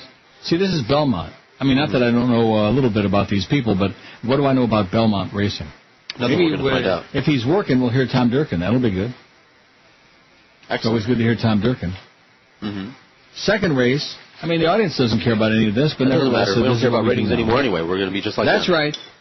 Close and collect. That's it. Close and collect. That's what we're all about at QM. Not about sports, not about talk, not about ratings, not about listeners. Close and collect. Get some spots on the air, baby. Get a lot of spots. That's all it's about. Second race, it's a mile. 3-year-olds and up. 1, Sacred Iron with, it's trained by Nick Zito. Hank's buddy. John Velasquez. 2-1 favorite in the morning line. Am I right? Yes. 2, Sapphire Eyes with Abar Coa. There he is again. 3, Vindication with Vindication. As in that bit I played that I had to dump. Yeah, is that what it was called? And Vindication.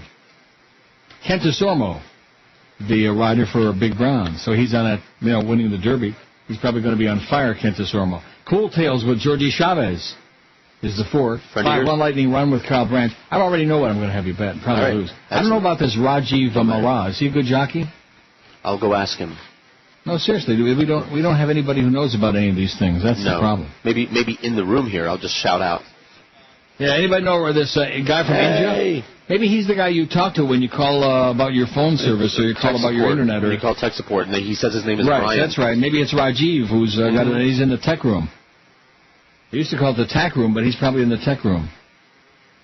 Or maybe if he works at QAM, he's in the Todd Drek room. Woo! Talk about evil. Now, you're promising me that you're not going to let Petey Lenny show up on Saturday. I promised you that he would. Or Todd Drek. Well, Todd Drek won't come by. I can't do anything about that. Although, about what?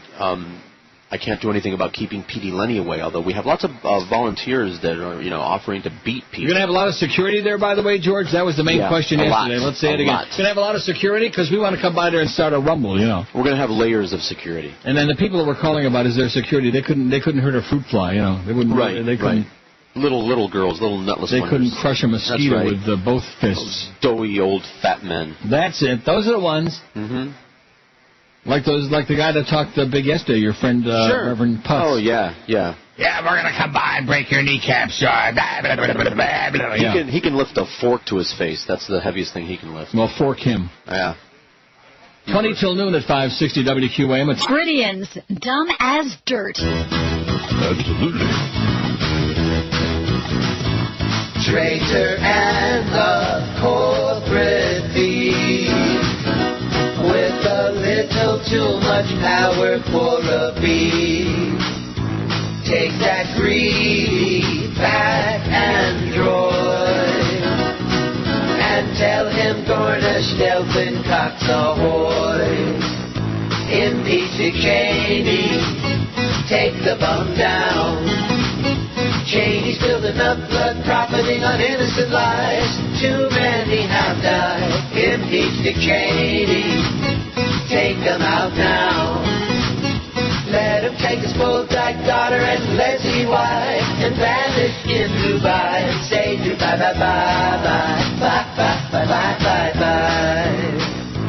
Get his kicks exposing spies. Thanks to him, our government is privatized. The weak-winged Democrats have failed. This dirty bastard piece of crap belongs in jail. Impeach Dick Cheney, take the bastard down. Time is running out, get him now before he hides somewhere in Dubai. Impeach Dick Cheney, take him out now.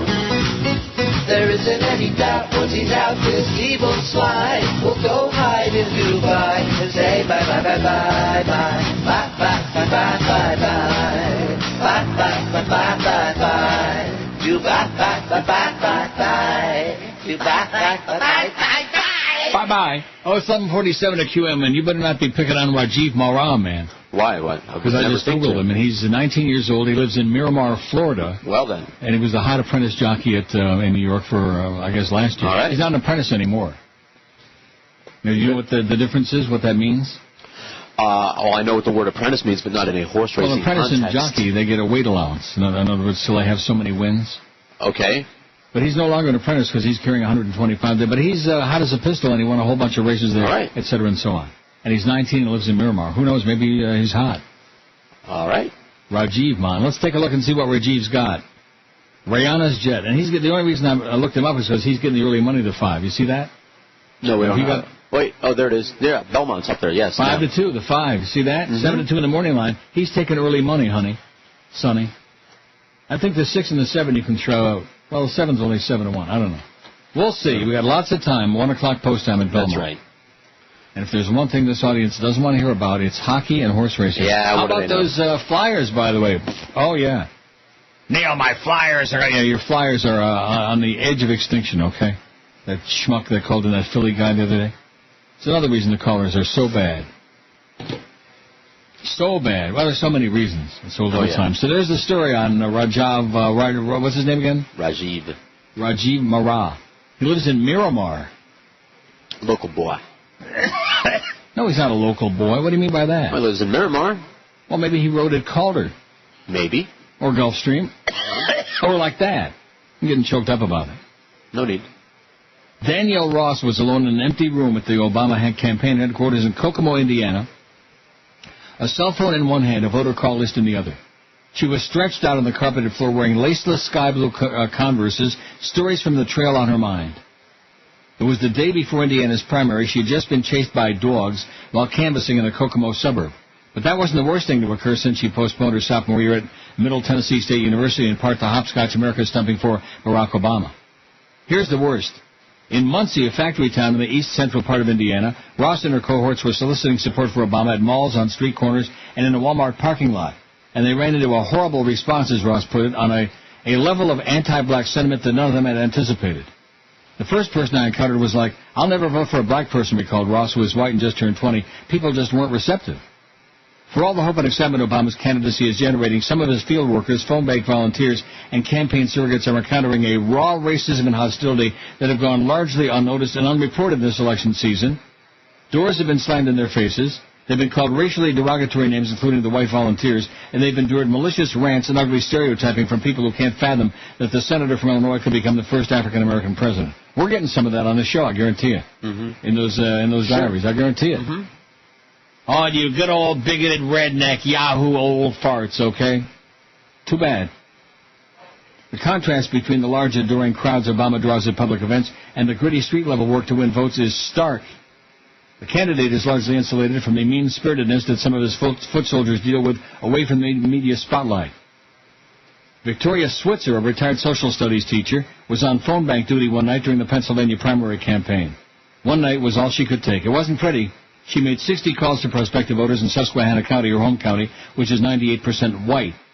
The responses were dispiriting. One caller, Switzer remembers, said he couldn't possibly vote for Obama and concluded, "Hang that darky from a tree." Documentary filmmaker Rory Kennedy, the daughter of the late Robert F. Kennedy, said she too came across a lot of racism when campaigning for Obama in Pennsylvania.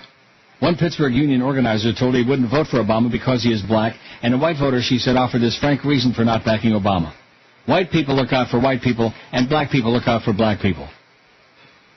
Obama campaign officials say such incidents are isolated. If the experience of most volunteers and staffers has been overwhelmingly positive, the campaign released this statement in response to questions about encounters with racism. After campaigning for 15 months in nearly all 50 states, Barack Obama and our entire campaign have been nothing but impressed and encouraged by the core decency, kindness, and generosity of Americans from all walks of life. Right. The last year only reinforced Senator Obama's view that this country is not as divided as our politics suggest. Campaign field work can be an exercise in confronting the fears, anxieties, and prejudices of voters. Veterans of the civil rights movement know what this feels like, as do those who have been involved in battles over busing, immigration, or abortion. But through the Obama campaign, some young people are having their first experience joining a cause and meeting cruel reaction. On Election Day in Kokomo, a group of black high school students were holding up Obama signs along US 31, a major thoroughfare. As drivers cruised by, a number of them rolled down their windows and yelled out a common racial slur, not the N-word, for African Americans. It is the N-word, according to Obama campaign staff. How you like that? Okay. N-lover. Frederick Morrell, a black Kokomo High School senior, was not there but heard what happened. He was more disappointed than surprised. During his own canvassing for Obama, Morrell said he has had a lot of doors slammed in his face. But taunting teenagers on a busy commercial strip in broad daylight, I was very shocked at first, Morrell said. Then again, I wasn't, because we have a lot of racism here. The bigotry has gone beyond words. In Vincennes, the Obama campaign office was vandalized at 2 in the morning on the eve of the primary, according to police. A large plate glass window was smashed. An American flag stolen. Other windows were spray painted with references to Obama's controversial former pastor, the Reverend Jeremiah Wright, and other political messages. Hamas votes BHO, and we don't cling to guns or religion, G.D. Wright. Ray McCormick was notified of the incident about 2:45 a.m. A farmer and conservationist McCormick had erected a giant billboard on a major highway on behalf of Farmers for Obama. He also was housing the Obama campaign worker manning the office. When McCormick arrived at the office about 2 hours before he was due out of bed to plant corn, he grabbed his camera and wanted to alert the media. I thought, this is a big deal. But he was told Obama campaign officials didn't want to make a big deal of the incident. McCormick took photos away and distributed some. The pictures represent what we're breaking through and overcoming, he said. As McCormick, who is white, sees it, Obama succeeding despite these incidents. Later, there would be bomb threats to 3 Obama campaign offices in Indiana, including the one in Vincennes, according to campaign sources. Bomb threats. Well, there's a lot of bigots out there. What did I tell you about Pennsylvania, for example? And West Virginia, which is right side by each. West Virginia, you know? Yep. The only black they like there is coal. There you go. That's right. By the way, they just brought the posters down that they're festooning the place with for the appearance. Very nice. The Gulfstream people had them printed up with your posts right there on Thank goodness to them. Mm-hmm. Thank you so much to the Gulfstream people. They're taking care of us. Mm-hmm. Because the QM, well, I don't, you know, Flea is there. Is he still hanging out there with you eating free food or what? Yes, we're getting our free food right now, as a matter of fact. Good. Because he sure knows by now that the QM promotional effort on a scale of minus infinity is. It is what it is, you know? Is he nodding his head or is he just... He's laughing. He's rolling on the floor. He's just splitting his sides open there. Really? Yeah. 98 votes on the new poll. Here you go, Chris. You're off and running. You're off to the races. This is a good poll. We should have, like, if we really had an audience, we'd have like 500 votes on this one already. If we, like we used to have. Remember those days? I do. Yeah. I may be old and doddering, but I can remember the days when we had an audience. Before Jolly Joe came to town. Close and collect. Close and collect. Cut everybody's salary by 90% and close and collect. That's right. The real bummer about encountering an attractive stranger is, I'm too married, 27. We have 102 votes. I just can't reach out and touch, 20. Just reach out and grab them. Give them a big squeeze, a hug. Squeeze a few interesting parts.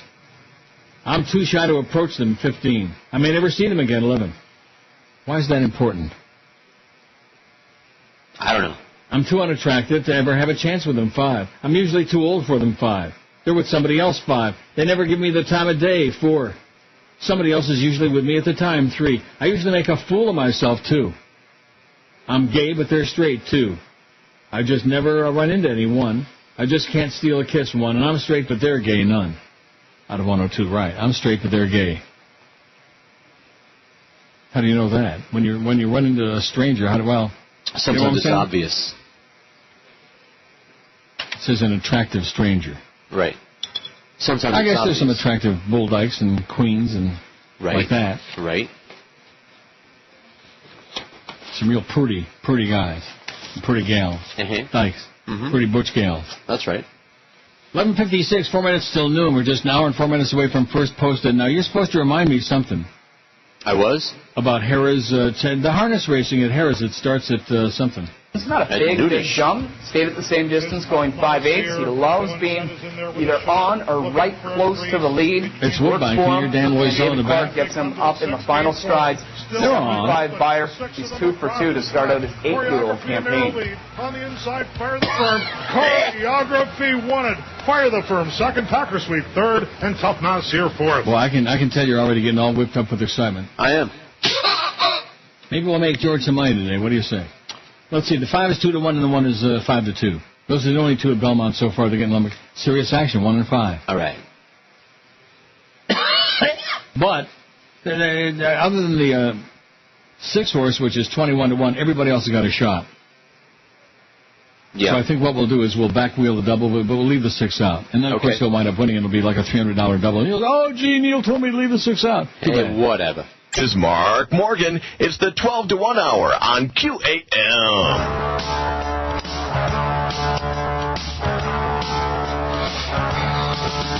Campaigning all day, you might say, could cause some stress. Now and then I like to take a well-deserved rest, but I can't relax under the scrutiny of the press. Now they're coming after me for smoking cigarettes. Smoking in the privacy of my home. I was smoking in the privacy of my home. Sometimes in the car, when I'm alone. I light one up and smoke in the privacy of my home. Why, just the other night I asked Michelle to buy me one of those long folders so I could look more like Roosevelt. As far as brand loyalty, you never can tell. Sometimes a Pool, a Salem, a Kent, or an occasional Pell-Mell. Smoking in the privacy of my home. Smoking in the privacy of my home. I'm a human being. It's not healthy, I know. But what's it to you that I smoke in the privacy of my home? 12:02 at 560 WQAM. Happy Wednesday to you. George is out there at Gulfstream waiting to meet all his good friends. Nobody been by yet? Oh, and a really nice guy came by. Are you eating again on the air? What do you mean again? Yeah. Where'd I put his business card? I can't What believe did they bring you? Oh, it's his business card. I got that Reuben with no sauce. They got great Reubens here. Anyway, Gary came by. Gary, a computer guy, came by. Said he was filling up over here at Aventura. Heard us talking. Came in just to say hi. What a nice Well, that guy. was awfully nice. Thanks, Gary. Thanks for coming by, because it'd be really a bummer if George sat there for 4 hours and not one listener came Says by. he's been listening for 100 years, way back when, big Rick and Suds fan, all of these things. Really? Yes. All of these things. 1-3-5 in the first race is what I'm seeing at Belmont, based on the early wagering. Not that means that one of those is going to win. Okay. 3. Well, 3 is Channing Hill.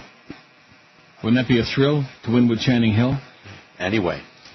Yeah. Winning anyhow would be great. And what about the 2? 2 is 6-1 with Abar Koa. Pew P-U-D-E-W. Pew. Oh, Florida bred. Well, no wonder it's called P-U. Albert Einstein, arch-rationalist or scientist with a spiritual core, question mark. What time is the Chester? Oh, it's at 21 minutes. No, you're not going to bet on those. We'll just make picks for fun. Okay. Or we can just forget about it, you know. Whatever. It's all good. Is it all good? All the food is. 4-5 on the rail with Cat Manzi at the Harris. Look at that. The Cat Man. And Catch the Wind with Georgie Knapp Jr. is taking early money, too. That's our Florida boy, George Napolitano Jr., man. Georgie Knapp Jr. You know Georgie Knapp? No. We'll go take one. I would love to. The 1 and the 5 are the only horses look to be even. And Blue Boy, look at that. That's the one that I picked based on his lifetime record and his winning mark with Jonathan Roberts, is 8-1 in the morning line at Harrah's Chester. Oh, my God. That's in Philadelphia. That's south of by the airport. Albert Einstein, arch-rationalist or scientist with a spiritual core, question mark. A letter being auctioned in London this week adds more fuel to the long-simmering debate about the Nobel Prize-winning physicist's religious views. In the note, written the year before his death, Einstein dismissed the idea of God as the product of human weakness, and the Bible is pretty childish. Attaboy, Al. The letter, handwritten in German, is being sold by Bloomsbury Auctions on Thursday, next Thursday, or was it this Thursday? No, tomorrow.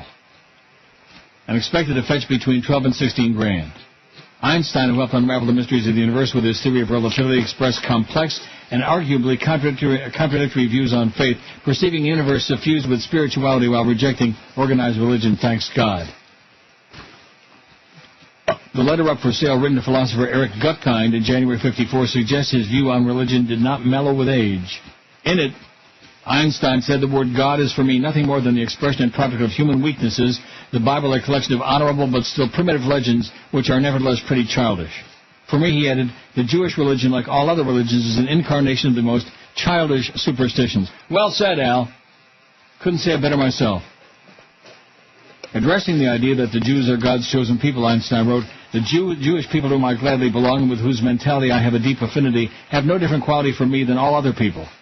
As far as my experience goes, they're also no better than other human groups, although they're protected from the worst cancers by lack of power. Otherwise, I can't see anything chosen about them. But they do make great deli. Bloomsbury spokesman Richard Caton said the auction house was 100% certain of the letter's authenticity. It's being offered at auction for the first time by a private vendor.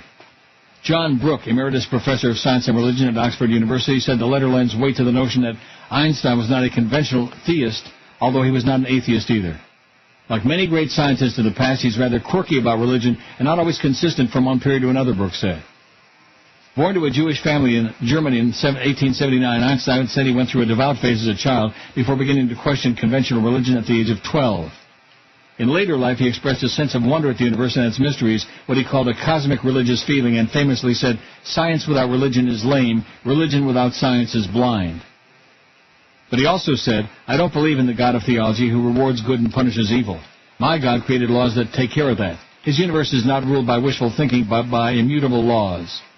Brooks and Einstein believed that there's some kind of intelligence working its way through nature, but certainly not a conventional Christian or Judaic religious view.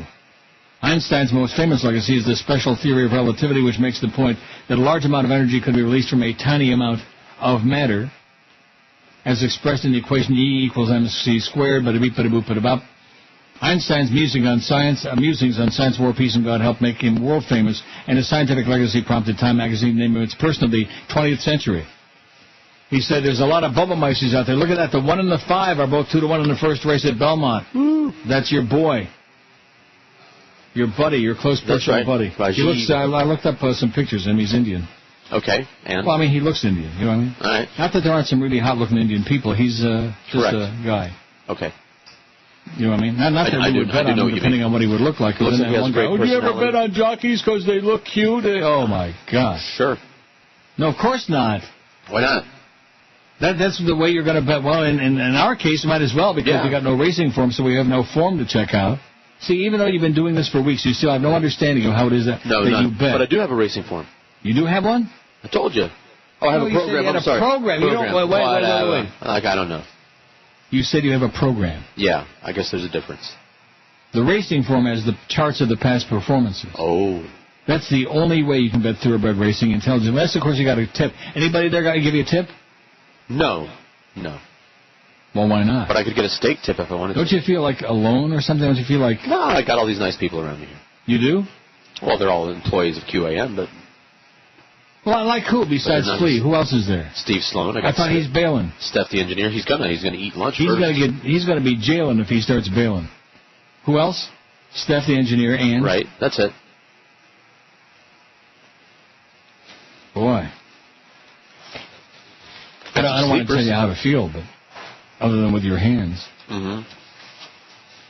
But it sounds pretty desperate to me. It sounds desolate. Do you hear the sirens are coming now? I do. Can you actually hear it? Yeah, they're coming for you. Loud. Raucous.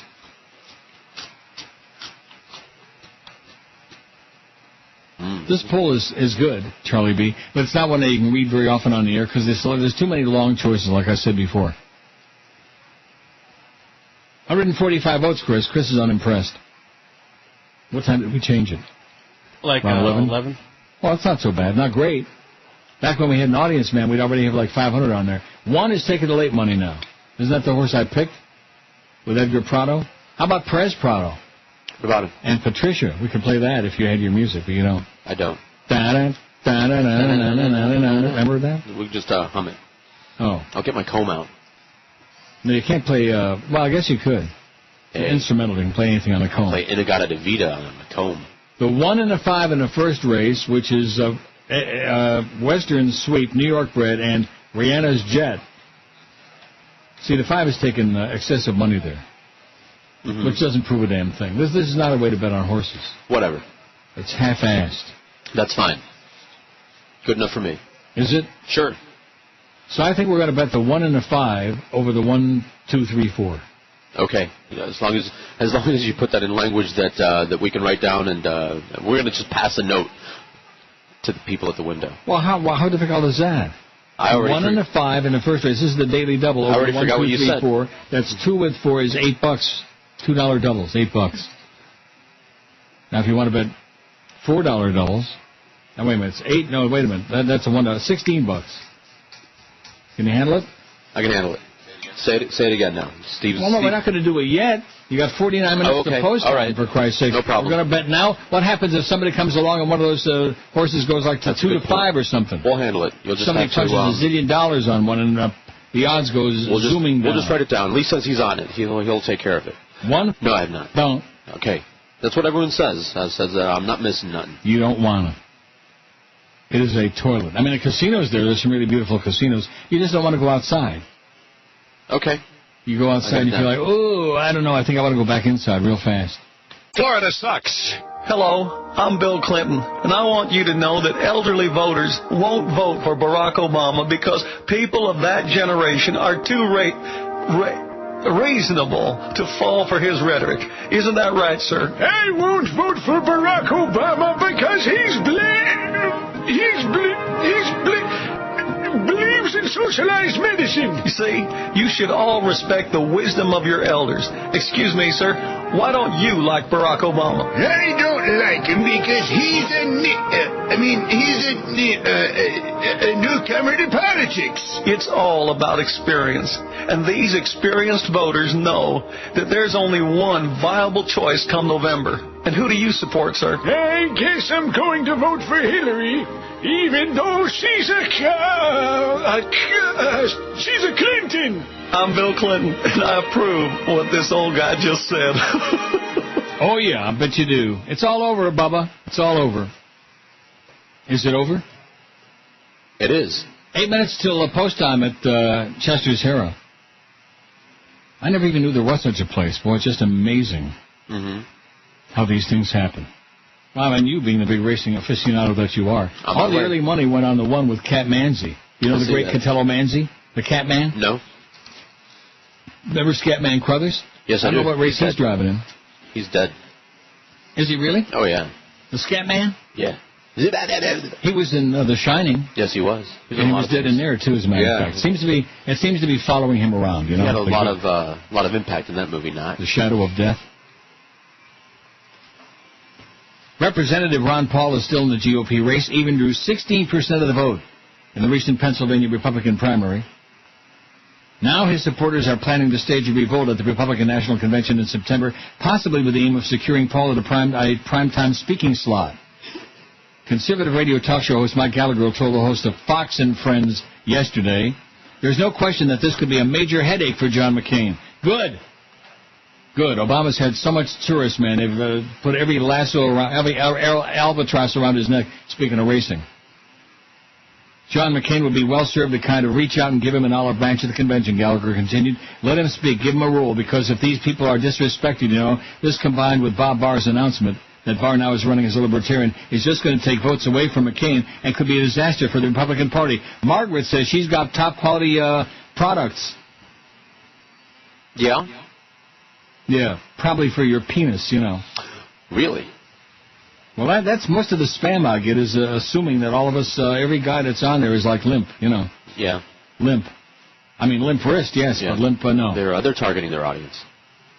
Bob Barr recently cited Paul's success as having helped inspire his own candidacy, pointing to what Ron Paul has tapped into in terms of reaching an awful lot of young people in particular, and illustrating very clearly that in this day and age it's possible to reach a lot of young people through the Internet. That's where Ron Paul is popular, on the Internet. Everywhere else is like, who, what, huh? Democratic political consultant commentator Bob Beckel then joined in the Fox discussion, saying of Paul, I think you ought to get a primetime speech at the convention. This is the only guy that has a bobblehead doll made for him that his head doesn't move. What does that mean? I don't know. I don't get it. I was hoping you'd explain that to me. They're nuts, Beckel said of Paul's supporters, hastening to add, I don't mean nuts in a bad way. They're nuts about their guy. I think they ought to do it, Mike Beckel concluded, laughing. I think it would be great for you guys to have Ron Paul at your convention. It'll show some diversity at the convention, Gallagher acknowledged. That's the kind of diversity you need, brother, Beckel confirmed. Ba-da-beep-ba-da-boop-ba-da-bop. Yeah, Ron Paul. I'm going to tell you, man, unless the Democrats do something, although we'll find out. It's going to be really interesting to find out just how deep that racial thing goes, because keep in mind, we're only in the primaries now. Right. Obama's only, shooting for the nomination. Well, I figured, since he's only half black, that only half the racists will vote against him. Wrong. Wrong. I know. That thing in West Virginia last night. Right. In Kentucky, too. All you need is a drop. It's interesting, because West Virginia doesn't have any black people. And I guess Kentucky either. Maybe they don't allow them. Oh, yeah. Oh, yeah, what? No, I'm agreeing with you. I'm concurring. I mean, let's stop and think about it for a second.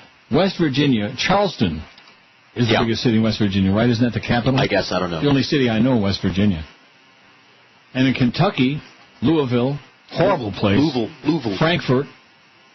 What are some other places in Lexington, where they have the Red Mile, horse country.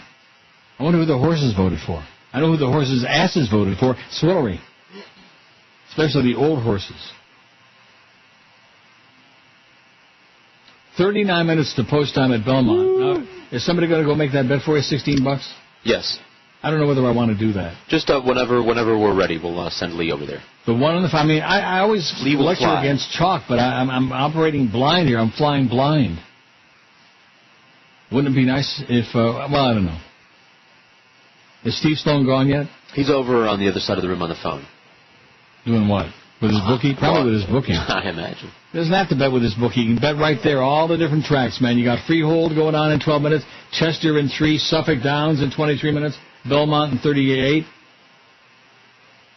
I'll tell you one thing. If I would just sign up on this HPI thing on my TV, I can go online and get an account. Yeah. Give them my credit card number and stuff. I could be broke by, the 1st of July. Sweet. No. There you go. It's a great idea. It's a bad idea. It's an excellent idea. I sit here and I watch these races. I'm probably one of the only people in the world that watches horse races and doesn't bet on them. Really? Yeah, because I like the sport. I love harness racing, and thoroughbreds are interesting from time to time. Got to say that because you're at Gulfstream. Right. Well, I understand this. You understand what? Going as fast as you can. Oh, you're going to start, here we go with the same. Oh, he's got a bunch of 3x5 cards in his pocket. Right. And no matter what the subject is, he's got a 3x5 card there for you it. are. Sorry. He just whips it out, and the card, too. Yeah.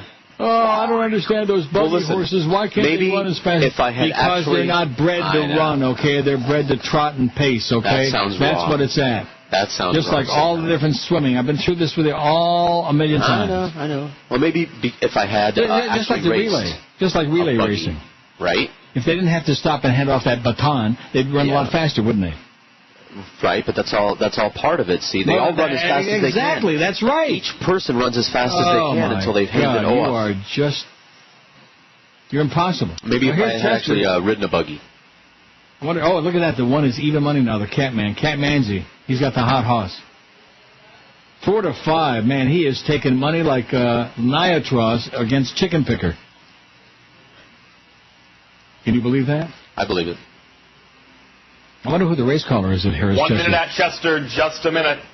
Sounds like did you hear that? Chester, he had like a runaway S. I just caught it. I reached out and I grabbed it. Did you? Yeah, I caught the S. It's like tying it with our pole. Sometimes you just got to reach out and grab it. And grab that S. Oh, that would be so nice. See somebody really enjoy. How about just a hug, a kiss, a little tongue, something. Little squeeze, little grope. Little squeeze. Let me squeeze it. Let me cup that. Yeah. Wouldn't that be wonderful? I like the 4-horse in the first race a lot. Not that you're betting on Harris Chester. It's too late anyway. I think they're going to the gate. There's Eric Goodell. How they hanging, Eric?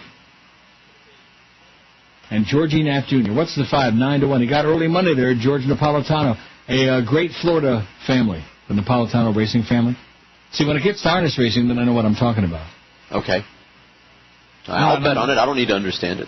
And is Dave Johnson calling tomorrow in advance of the Preakness? Yes. Great. So what? We got a great call coming up tomorrow, and that's the only call we need to take. This is your final call for first race wagers. Oh, there's Georgie Knapp on the 5 time. in the red and the white. Chris Fat Hat 3 to 5, the current favorite. Blue Boy 5 to 1. 9 to 1. 10-point accuracy. Desert Turbulence Dragon King. Double digits bar those. What does that mean? What did he just say? I don't know. Double digits. What is this man talking about? Weren't we just talking about that? Digits? Yeah, digit.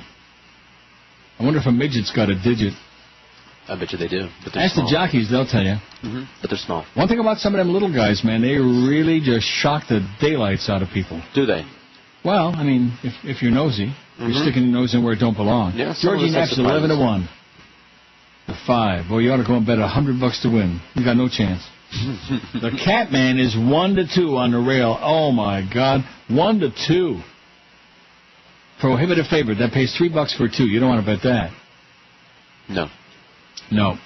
When it comes 1 to 2, just throw it in the toilet. And we got a problem now because it's 12:26. Yeah. And we should probably do the break, especially knowing that the Our audience... starter is Norton Shoemaker. Our assistant starter is Andy any King. kind of racing, but nevertheless. They call the Pacers into line for the Wednesday opener at Harris Chester.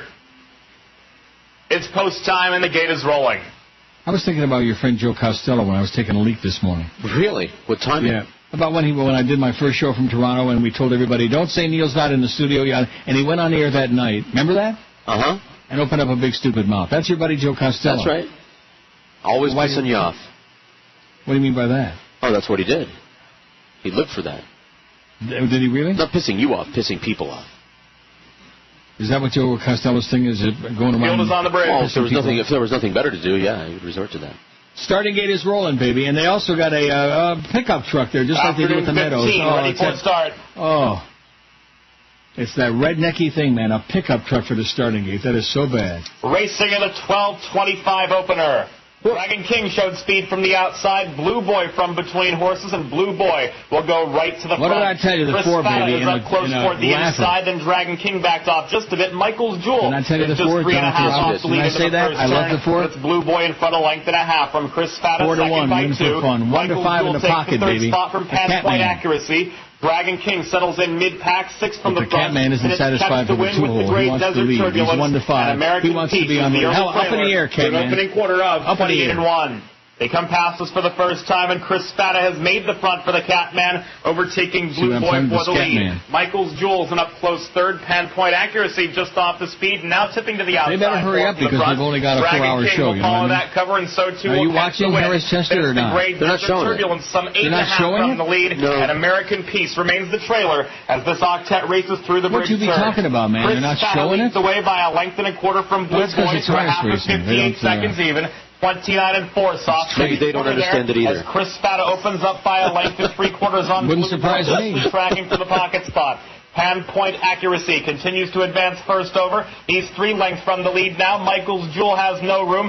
Dragon King is taking a peek 3 wide, and Dragon King appeared to have put a few steps in there. Catch the wind still has 5.5 to come. He's on a wicked, wild, nasty break. He appeared to put a... Who's this announcer? Some kind of a child or what? 3/4 in 126. Some kind of a... Midway around the far turn, and Dragon King did make a break in 1-4. stride. I think that 4's got a shot to upset the apple cart here. What do you think, George? Still leads at a length and a quarter. Jonathan Roberts. The 3 wide Blue Boy toward the inside. Point accuracy is between horses and 2.5 lengths off the lead. They turn for home, 150 to go, and Chris Spada is digging in. Blue Boy under an all-out drive toward the inside, catch the wind center of the track. Pan-point accuracy has no room, and Chris Spada does it in virtually 1-4. Go Cash. 12:29 to QM. This is Jackie O'Neill. This man is speaking in Sport Hole. It's the wall. And this man is speaking in Sport Hole with a touch of Sport Hole puke. Would you like to speak Sport Hole too? It's kind of fun and so easy to do. First, remove your brain, drill a hole on top, and just add water. Then simply place your brain back in your head and call 1-800-I Worship Monosyllabic Morons for a free one-page pamphlet called Dumbass, defining sycophantic closet homosexuals and radio station owners who kneel at the altar of criminals that become multimillionaires by playing a simple-minded child's game.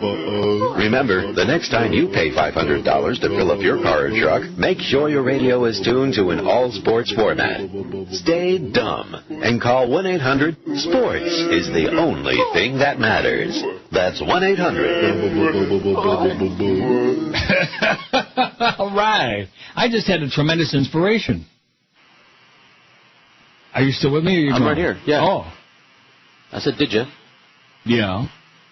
Well, we got 1 minute to post time at Freehold. Well, I sure hope they don't have that moron Larry Letterman calling the races at Freehold, an amateur wannabe comedian, sit-down comedian, jackass. But anyway... Yeah. I was thinking, since they've already got us down to numbers that nobody ever dreamed of before, we can whittle those down to almost nothing. I'm sure.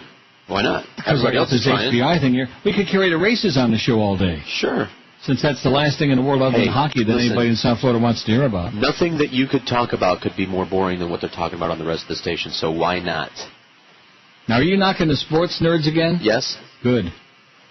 Especially those people that talk about the freaking Marlins, man, and suck up to that damn organization. The draft. That organization is rotten to the core, man. Rotten.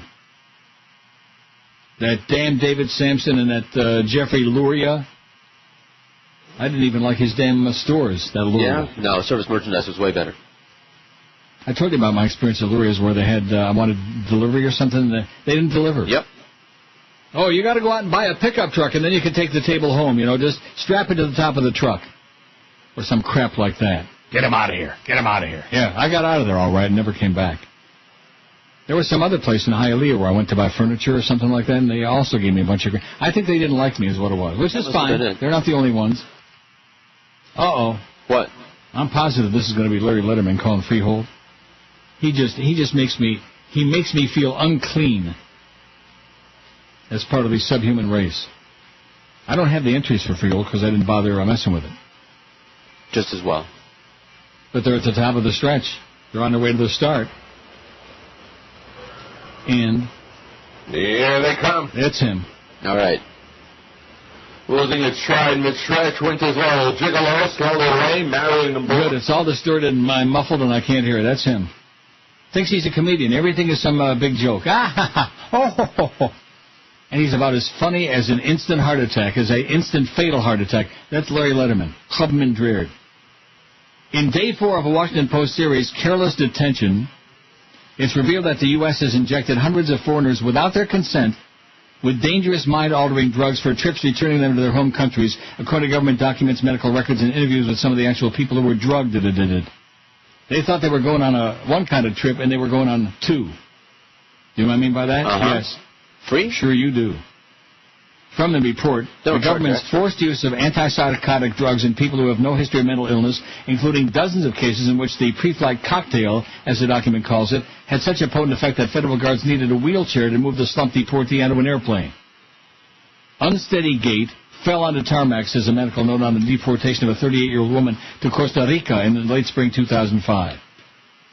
Another detainee was dragged down the island handcuffed, semi-comatose, according to an airline crew member's written account. Repeatedly, documents describe immigration guards taking down a reluctant deportee to be tranquilized before heading to an airport. In a Chicago holding cell, who's that on the lead there? I don't have any idea who that driver is. So that's Jim Martinez, I bet. Who? You don't know. I don't know, and I'm not seeing that. You're not seeing freehold either? Harness racing. They don't want to show that at Gulfstream. It's bad for business. No, I got Suffolk and Belmont. They don't want to show the buggy horses. Repeatedly, documents describe immigration guards taking down a reluctant deportee to be tranquilized before heading to an airport. In a Chicago holding cell early one evening in February 2006, 5 guards piled up on top of a 49-year-old man who was angry he was going back to Ecuador, according to a nurse's account in his deportation file. As they pinned him down so the nurse could punch a needle through his coveralls into his right buttock, rectum, one officer stood over him menacingly and taunted, "Nighty-night." Such episodes are among more than 250 cases the Washington Post has identified which the government has, without medical reason, given drugs meant to treat serious psychiatric disorders to people it has shipped out of the U.S. since 2003, the year the Bush administration headed the job of deportation of the Department of Homeland Security's new Immigration and Customs Enforcement Agency known as ICE. Involuntary chemical restraint of detainees, unless there's a medical justification, is a violation of some international human rights codes. The practice is banned by several countries, where confidential documents make clear U.S. escorts have been unable to inject deportees with extra doses of drugs during layovers en route to faraway places. Federal officials have seldom acknowledged publicly that they sedate people for deportation. The few times officials have spoken of the practice, they've understated it, portraying sedation as rare and act of last resort. Neither is true, records and interviews indicate. The most frequently used drugs in the sedation cocktail are Haldol, an antipsychotic medication that gained notoriety in the Soviet Union, where it was often given to political dissidents in prison and psychiatric hospitals. Ativan, used to control anxiety, and Cogentin, a medication that supposedly lessens Haldol side effects of muscle spasms and rigidity. I'm getting choked up about it. The medically recommended dosage for the Haldol alone from the report for aggressive behavior, 0.5 milligram twice a day to 5 milligrams 3 times a day, although doses of up to 10 milligrams a day may be used in a hospital emergency room. The U.S. made flight layovers during some trips with sedated detainees, and as there are foreign nations that forbid the practice, the report also details some run-ins between flight nurses from foreign officials, which in one instance resulted in a detainee being returned to Atlanta from a layover in France in your pants. Save on medications. Here's another thing on my Crackberry. You should forward that to the people that, to the government. Yeah, that's right. Save on antipsychotic medications from some bogus pharmacy. You know, some of these deals might be good. Maybe I'd save a lot of money on all my pills. You know, I take all these drugs. Yeah? Oh, yeah. Blood pressure, diabetes, all of that stuff. Maybe I'd save a lot of money. But I'm just so pissed off that they keep spamming me. Yeah. Well, here's the second race at Harris coming up already. Who the hell's that driver there? Oh, Georgie Jr. He's owned by Larry Fry, trained by Brian Rowland, driven by Danielle Dubé. Oh, Danny Dubé, Doobie-Doo. Boy, it's coming up. It's only 20 minutes till post time at Belmont. There's Eric Goodell. Owned by Albert Hanna, trained by Rich Ringler, driven by Eric Goodell. Number 3 is When Mars Handsome. Are you into this now? You're going to go make a bet? Thomas totally trained by Thomas O'Leary, driven by Cat Manzi. Number 4 is Move It, Move Catman's trying to sweep the double. What do you think? What are your thoughts? Prior to the parade. Sweep this. Give him a broom and sweep this.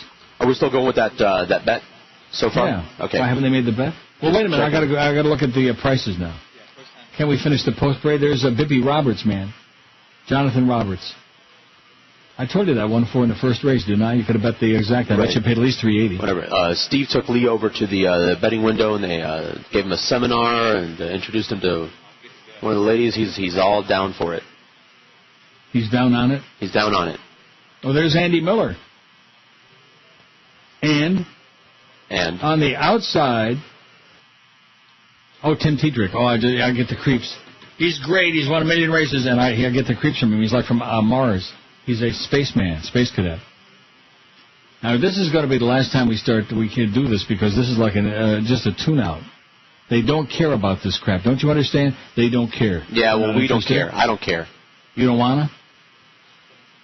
We can't do anything. What? We can't do anything exciting anymore anyway. This isn't exciting. This is ponderous. That's what I'm saying. Even the calls were better than this. Now, don't go say nothing you can't take back later. Well, Hotels.com. Last day to use your free night coupon. This thing is just buzzing up the storm. The more I get pissed off about spam, the more I get. That Tim Tetrick, man, he's from outer space. There's something really strange about him and the ganze Mishpacha. Where the hell did he come from? Strange.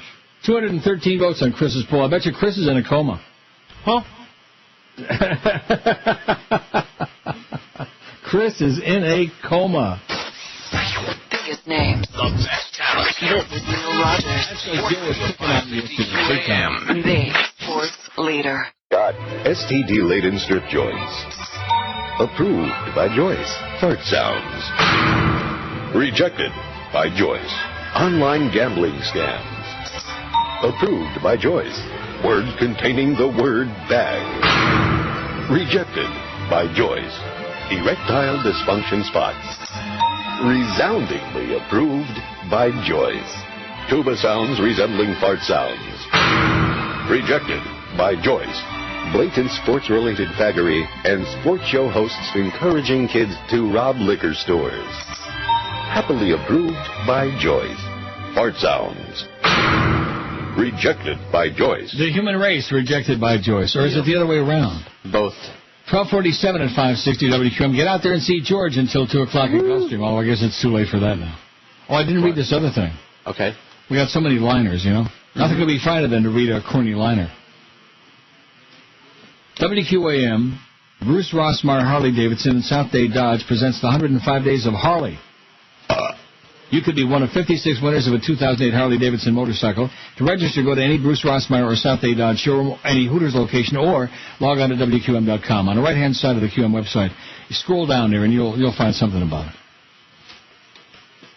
That thing of that promo there about my appearing at, he rarely makes public appearances. That's right. What is that? That's like an it's a big deal? By the way, yeah. we, and by we I mean Steve Sloan before we left, tried to send you a picture of the poster. So I'd really like to see what kind of picture actually showed up in your inbox. Oh. Because you know that's always fun, yes. Oh, that's Steve Sloan, man. He's a real card. Oh, they're off at Suffolk Downs. As they race for the first turn. Nobody cares. Oh, here you go. Actually, something came through. That's pretty exciting. That's a good start. Yeah. Probably Steve again standing in front of the sales department or a door. Or something better. With Todd Dreck's head in his hand. Who knows what pictures are in there? Let's see. You have a picture from blah, blah, blah, blah. Okay, well, where is it? Where's the picture? I don't know. The man may or may not know how to use his own phone. He doesn't. You have a picture, but the message didn't come out. It's just got the square little thing with the red and white and blue, you know? It didn't come out. Great.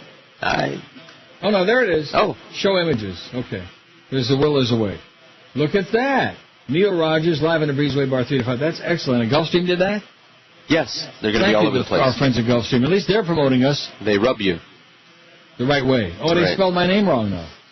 Nile Rogers, N-I-E-L. Really?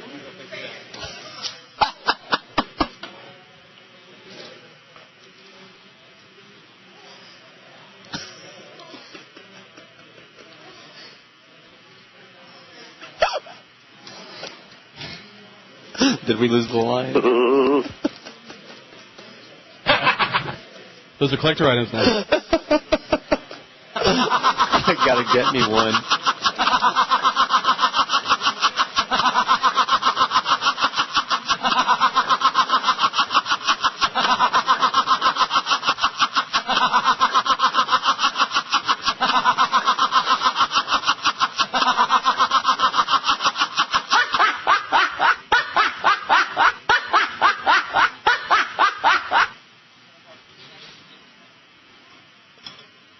Nile Rogers. Well, I'm glad that I'm not expected to be there. Some guy named Nile. Well, then he's going to get here's the second race at Harrah's. They're approaching the start. And they're off. Wendelstein slow to begin. Wendelstein. From the far outside, brilliant success left well. He's joined by Wen Mars Handsome from the center of the track, then Bud Ross between horses. This is a trot. They're breaking all over the place. made a break in stride going into the first turn, and brilliant success clears to the front from Wen Mars Handsome. Bud Ross is just off the speed in third, 2.5 lengths clear of Astro Hall. It's a gap of 2, back to Janine Jesse with Spaceman, Tim Tegrich on the lead. 4 lengths farther back to a slow-starting Wendelstein. And after the break, something really strange about that whole deal. Opening quarter went in 28 seconds even. They come past us for the... Oh, we don't want to hear that. Okay, so let's take a look and see the odds at Belmont, okay? Let's get ready for this. The 1 went up to 3-1. The 2 is 3-1, which we left out. Uh-oh, who's the 2? Who's the deuce? Little deuce. Oh, Careful. It's Abarcoa. All right. And Pew Do. That's the Florida horse. Pew Do. All right, so Lee made my bet.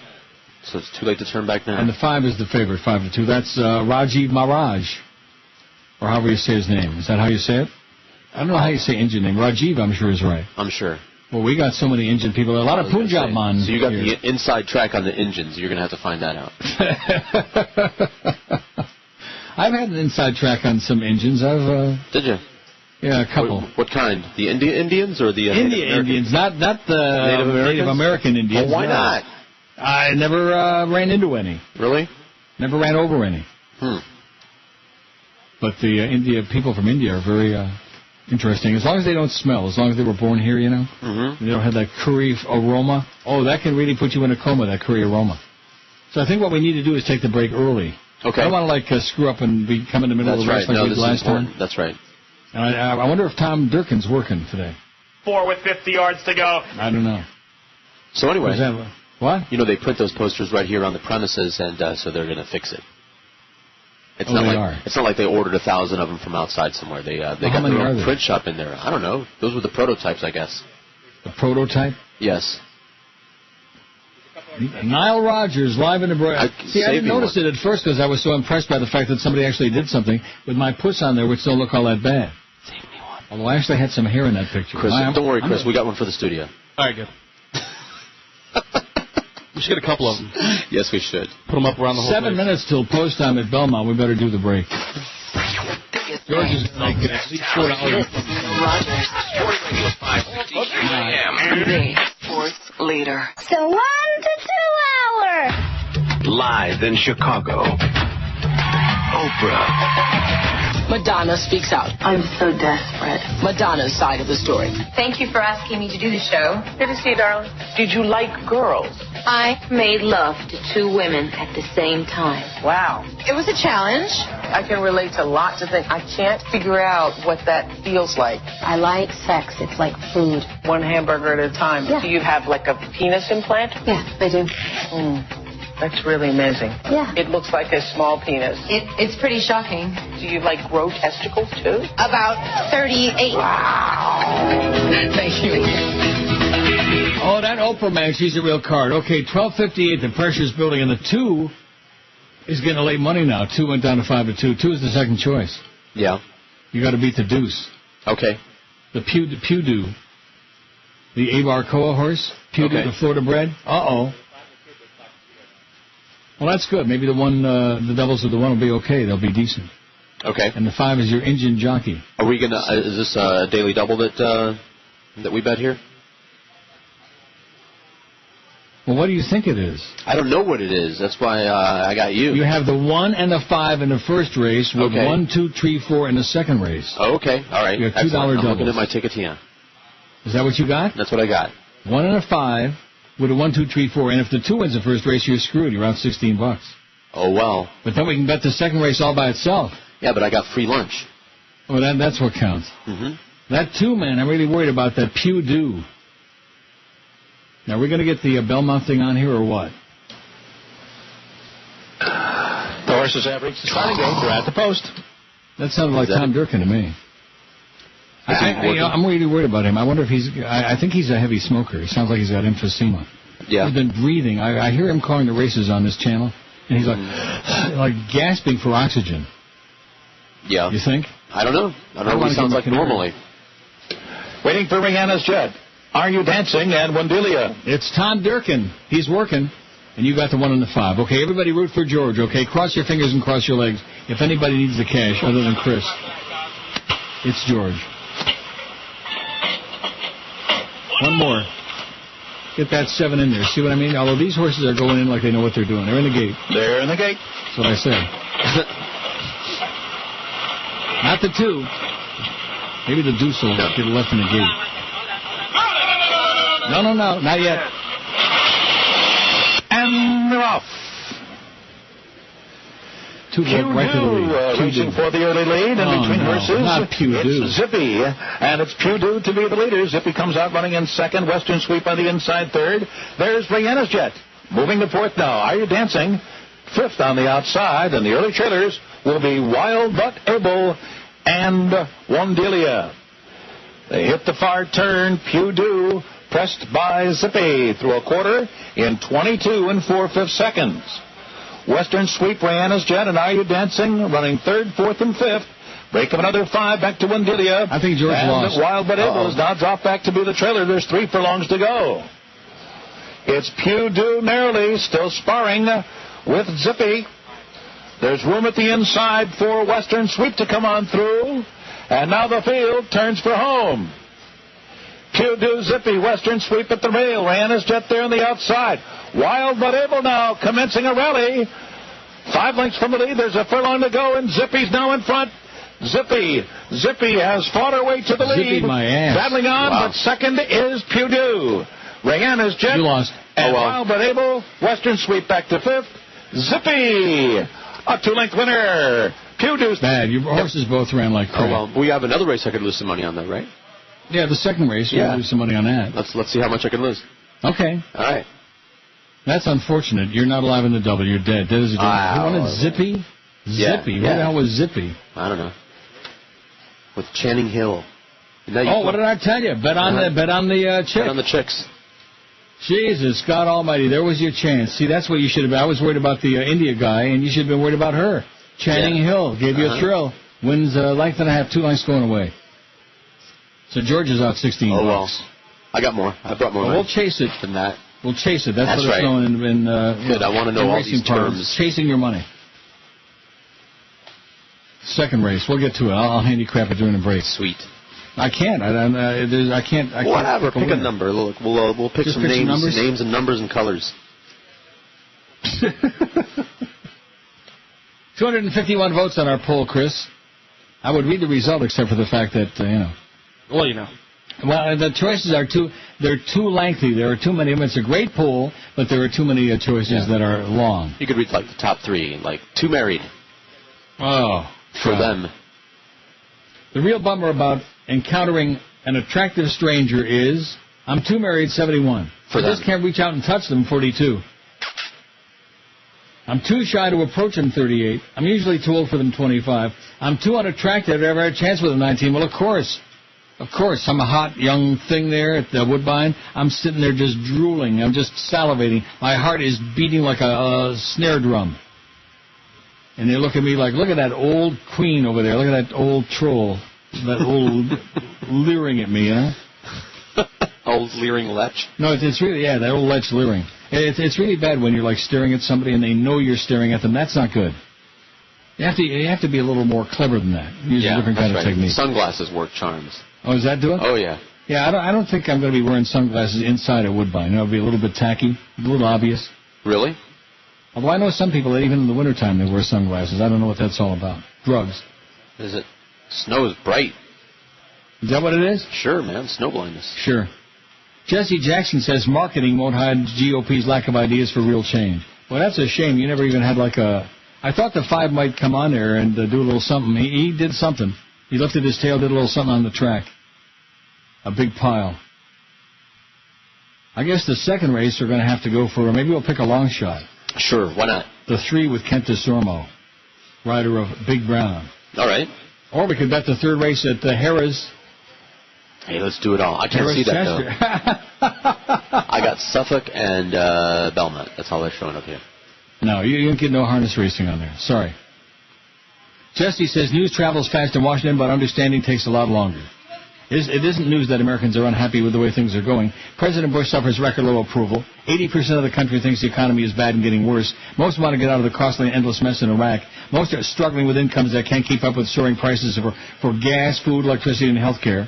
1 in 9 homes is now underwater, worth less than its mortgage. Every politician has learned that people want change, but understanding what that means takes longer.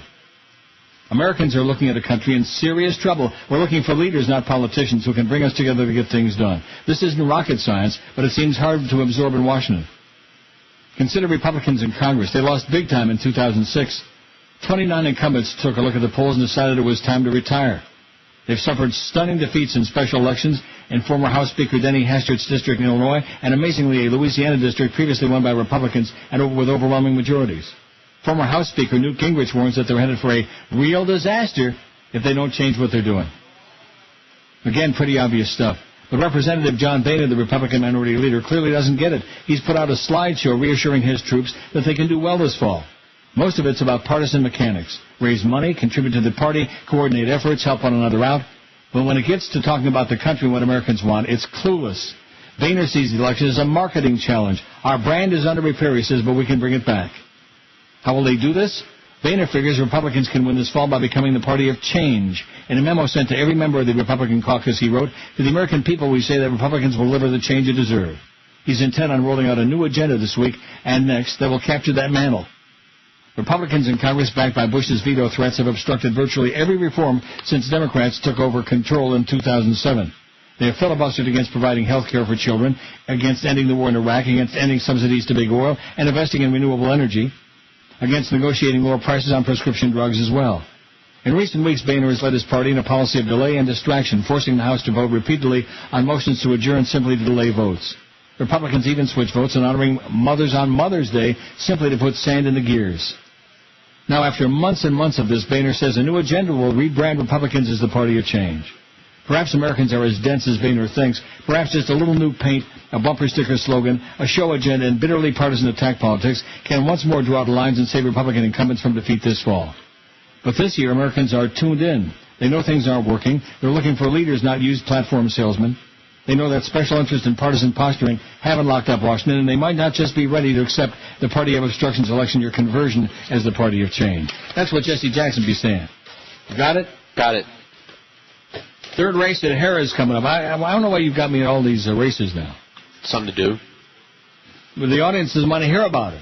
They hate it. Yeah, they don't want to hear about anything else on the station, too. That's true. Ready for a start. Okay, third race. I didn't print these out. Oh, yeah, I did. And they're off. Awesome Wonder left well from the center of the track. Yarborough Hanover from between horses, flanked by Right Jack Sox Parker, and he can be a day over 200. Jack Jack Parker's on the turn. It's Awesome Wonder trying to clear from Yarborough Hanover. Then Right Sox on the outside with VIP Vacation. And up close fourth, just 3 lengths off the lead. It's 2 lengths back to Petiti with CJ's Crown next in line. Going, and Triple T Dawn is at the back of the pack as they race to the opening quarter. Right Sox in the yellow and blue on the outside takes the lead from Awesome Wonder. The opening quarter was 29-3. They come past us for the first time. Awesome Wonder fighting back at the inside. I don't know. I can't see it. Those two understand it. Duel past 3/8. They're tracked by Yarborough Hanover. VIP Vacation is just off the speed. 3 Jack Parker's on the lead with a chalk. He's 8-5, and his Clown on a 42-1 shot that nobody ever heard of. John Gazzaro. He's on the outside. He's doing a Donnie Brainerd, man. He's going 1.5 miles in a mile race. Awesome Wonder through a half of 59-2. Across the bridge. Okay, go cash on the 5. And I had that one. Right? Of course, the race isn't over yet, but he's a lock. Got it? Got it. So what are we going to do in the second race at Belmont at about 1:30, 1:25? I got me some chicken bones, and I'm going to cast them during the break and see what to vote on. I'm going to cast some bones. See, I wish I had a racing form. I wish I had the lines from. I'm sure you can go online and get that crap. I don't know where to find it. It's not a bad idea. You had voting on what's his name, Kent DeSormo. Really? Well, all of a sudden, George is an expert now. He knows that Kent DeSormo rode Big Brown, and we'll be riding him again Saturday in the Preakness. Here's what I can do. Repeat something you said 5 minutes ago. Here comes the deuce out of the pocket now. I think this Jack Parker is going in the tank. Ooh, my short-term memory still works. I think 600-year-old Jack Parker is in the tank at 8-5. They're at the top of the Andy stretch. Miller has got a job. Awesome Wonder will try to fend off Yarborough Hanover in the final 16th, and VIP Vacation in the center like of the I said, track. you can't beat the old hand, and Andy's horse went up in the air. The Jack Parker horse won. See, I should have had you bet $100 on the 5. He was a lock. Now, what are you saying? Huh? Kent DeSormo? Yeah. Sounds great. Oh, it's not even up on there now because he's got two. Churchill Downs is up first post in 5 minutes, first race. So what's the price on the 3 horse at Belmont? Have you got the board for the Belmont there, the odds? 9-1. Really? Yep. Who's the chalk? The 1 favorite? 4. The 4? Georgie Chavez and Cool Tails? Good jockey. There's a lot of good jockeys in this race. What about the 1? What's the odds on the 1? The 6 is 3-1. The what now? The 1 is 5-1. The 6 is 3-1. He's 8-1 in the morning line. That's Rajiv Mirage. Maybe he'll get lost again out there like he did in the first race. Maybe he'll have another magical mystery tour like he did in the first race for you. Ravi, whatever your name is. Yeah. Go back to Anjaman. Go rub some curry on your nose. Punjab man. Always beware of the Punjab man. His name. More dangerous than the Chinaman. This is Neil Rogers. Sports Radio 560 QAM. The sports leader. It's been about 30 years since his last pubic appearance, before catching a plane to Canada to escape South Florida.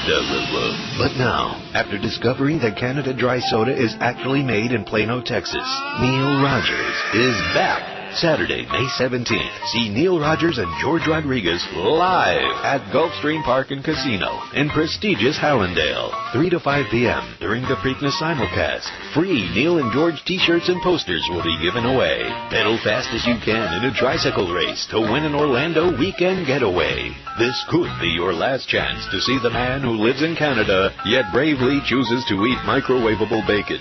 Don't miss Neil Rogers and George Rodriguez. Saturday, May 17th. 3 to 5 p.m. at Gulfstream Park and Casino. Hey, Neil, this is Randy West, and as per our phone conversation, I talked to Peter North the other day. He tells me your real name is Neil Down, and he still ain't interested. He was an ordinary Saudi down on his luck until a twist of fate endowed him with all the powers of Allah. It's the feel-good hit of the summer, Ahmed Almighty. Allah be praised. I be praised. I can do anything. It's funny. I woke up this morning and I swear my boobs felt bigger. It is true. Now, cover them up or face the wrath of me. From the director of Infidel Liar, comes a movie that will have you bowing 7 times a day toward the box office. It's Ahmed Almighty. Oh, Sam, you filthy dog. Do not be peeing on sofa. Pee on floor like the rest of us. Ahmed Almighty. It's Allah you could ask of a movie comedy. Ahmed, it's Allah. You've had my powers for a little over a week now. How many people have you helped? Nobody. Perfect. Ahmed Almighty. Now flying into a movie theater near you. 116 at 560 WQAM. Little George is out there at Gulfstream. He's $16 poor. A fool and his money are soon farted, man. As foolish as they get, so let's lose some more. Boy, you've got the fever. I can tell that. This is a very bad thing. And then once I come out there Saturday and I get you playing the slots a little bit, I'll probably get lucky and find me a good machine. I don't know. My hair's already turning white, so I'll just fit right in. The fact that Steve couldn't find Quick Hit or what was the other one? Hee-haw. Hee-haw. Hee-haw. Oh, they might be there. He wasn't up there a long time. He's a clueless man. That's another story. Is he still there? No, he's gone. We can start ripping him now. Like, I'm not going to rip him just because he was there. Although he did manage to send that picture, and it's a good thing, too, because they have Nile Rodgers. Collector's items. Nile Rodgers appears at Gulfstream Park. N-I-E-L. So it's a good thing my name isn't like Quasimodo or something like that. Could be, but... That's right. How the hell would they spell that? Wrong. Well, how many Z's? God. Nile Rodgers. I looked at that thing, and in the beginning you don't even notice it. And then all of a sudden it just dawned on me. What's wrong with this picture? I don't see any odds here on... they'll change it here. I got too many tracks going. Yeah. Chester, Suffolk Downs, Churchill, Freehold, Belmont. The 3 is 8-1 now. You're going to bet $5 across the board on the 3. Okay. And if it goes off like 7-1, 16, you'd be ahead. You'd make some money. I don't know. I have no idea. He's only 6-1 in the morning line. Now, does that mean, pardon my ignorance, win, place, and show. $5 across the board, so that's $15? That's correct. All right. Then you'd only be out $31 if you lose. And even if you trap show money, you should get your money back. That's right. For this race. I'll have to drink a lot of beer to make that up. Tell me you want another Reuben. Okay. What are you laughing about? Tell him to put them in a bag to take home. Tell me you got a big family to feed. I do. I'll be feeding them tonight for free. Anyway. Feed them to the dog. Take about a half a dozen Reubens home, and it'll make it worthwhile for the $31 you're going to lose. I got a free meal lined up for tonight, too, so it's all good. Do you really? Yes, I do. Can we say on air where it is or not? Yeah, because there's going to be a meal deal at some point, a meal deal, the Saratoga in downtown Hollywood. On the circuit. Really? Yeah. And what kind of food is that? It's a ristorante italiano. Oh, all right. I'll tell you one thing, man. I'm only going to be down there a few days, but I got a lot of eating to do, especially that famous deli in Aventura. Now, you tell me it's in the Promenade Shops? Yeah, you should be able to find it if you're not as dim as that person. But by the way, Ponytail called, Jeff Cohen, that is. Yes. We shouldn't call him Ponytail anymore because it's been a while since he's had one. And said that there's a real kosher good deli on Sheridan somewhere, and I wrote it down. What is it? Because I want to go there. Levi's or Levy's, he says. Levi Harner? What race is he driving? People say don't. People say don't. I got people here that say don't do it. And what about the famous in Aventura? Do they know? No. Oh. The menu looked awesome. I mean, that doesn't say how the food is, but the menu had everything that a Jewish boy could want. Well, almost. So the people are there. Now, let me ask you. You got people there. I mean, not our people, right? I got some people here. Okay. Well, why don't they give you a tip in the second race? Maybe we can They're not those kind of people. They don't know from racing.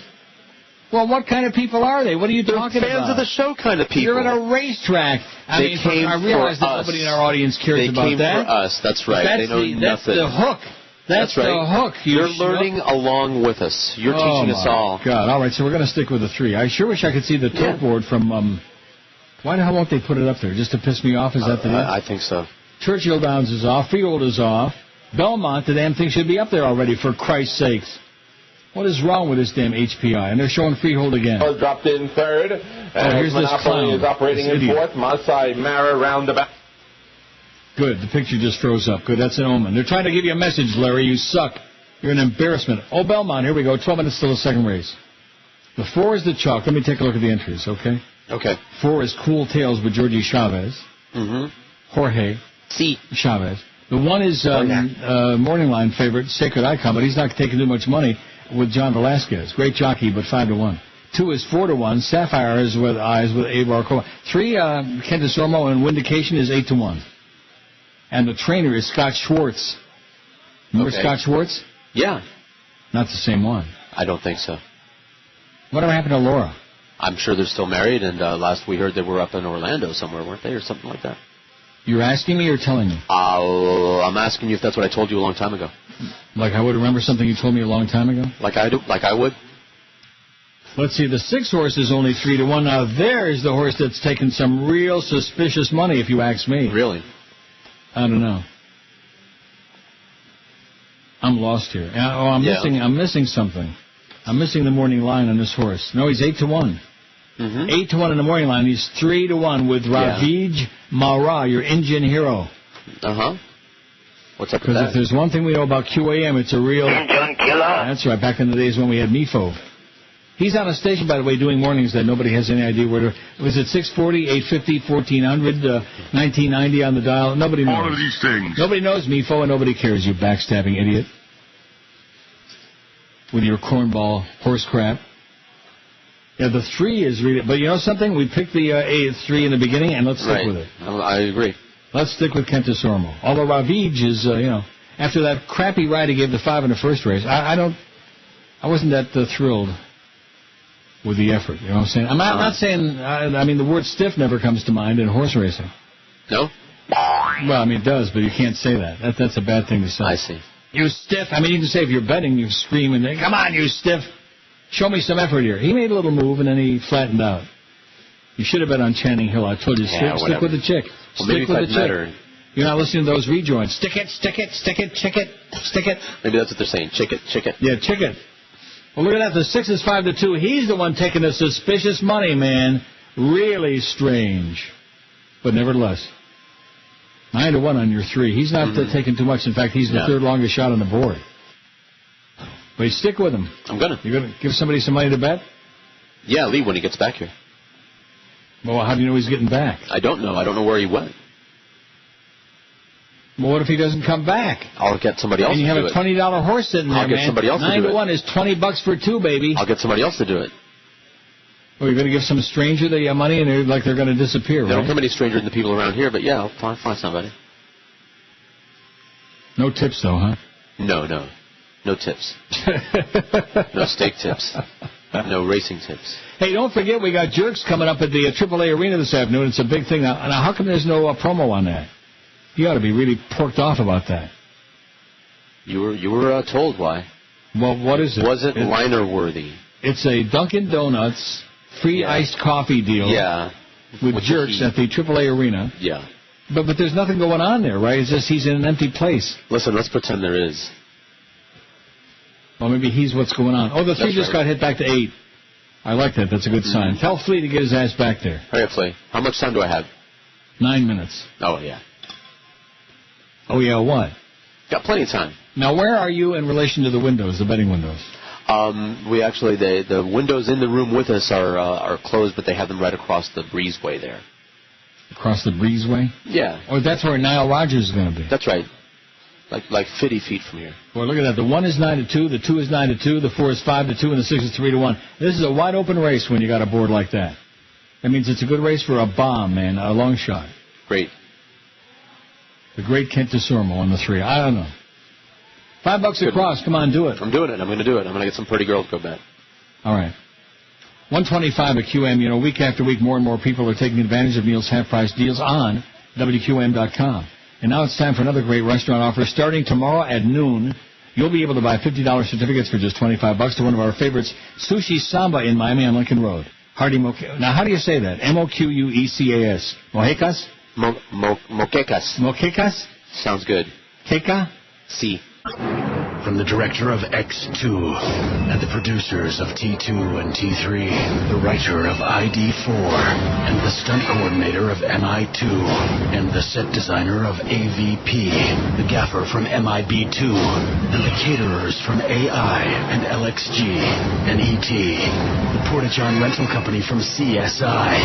In a world where everything is not what everything seems that it is, this summer, propel yourself to 4BLOOD.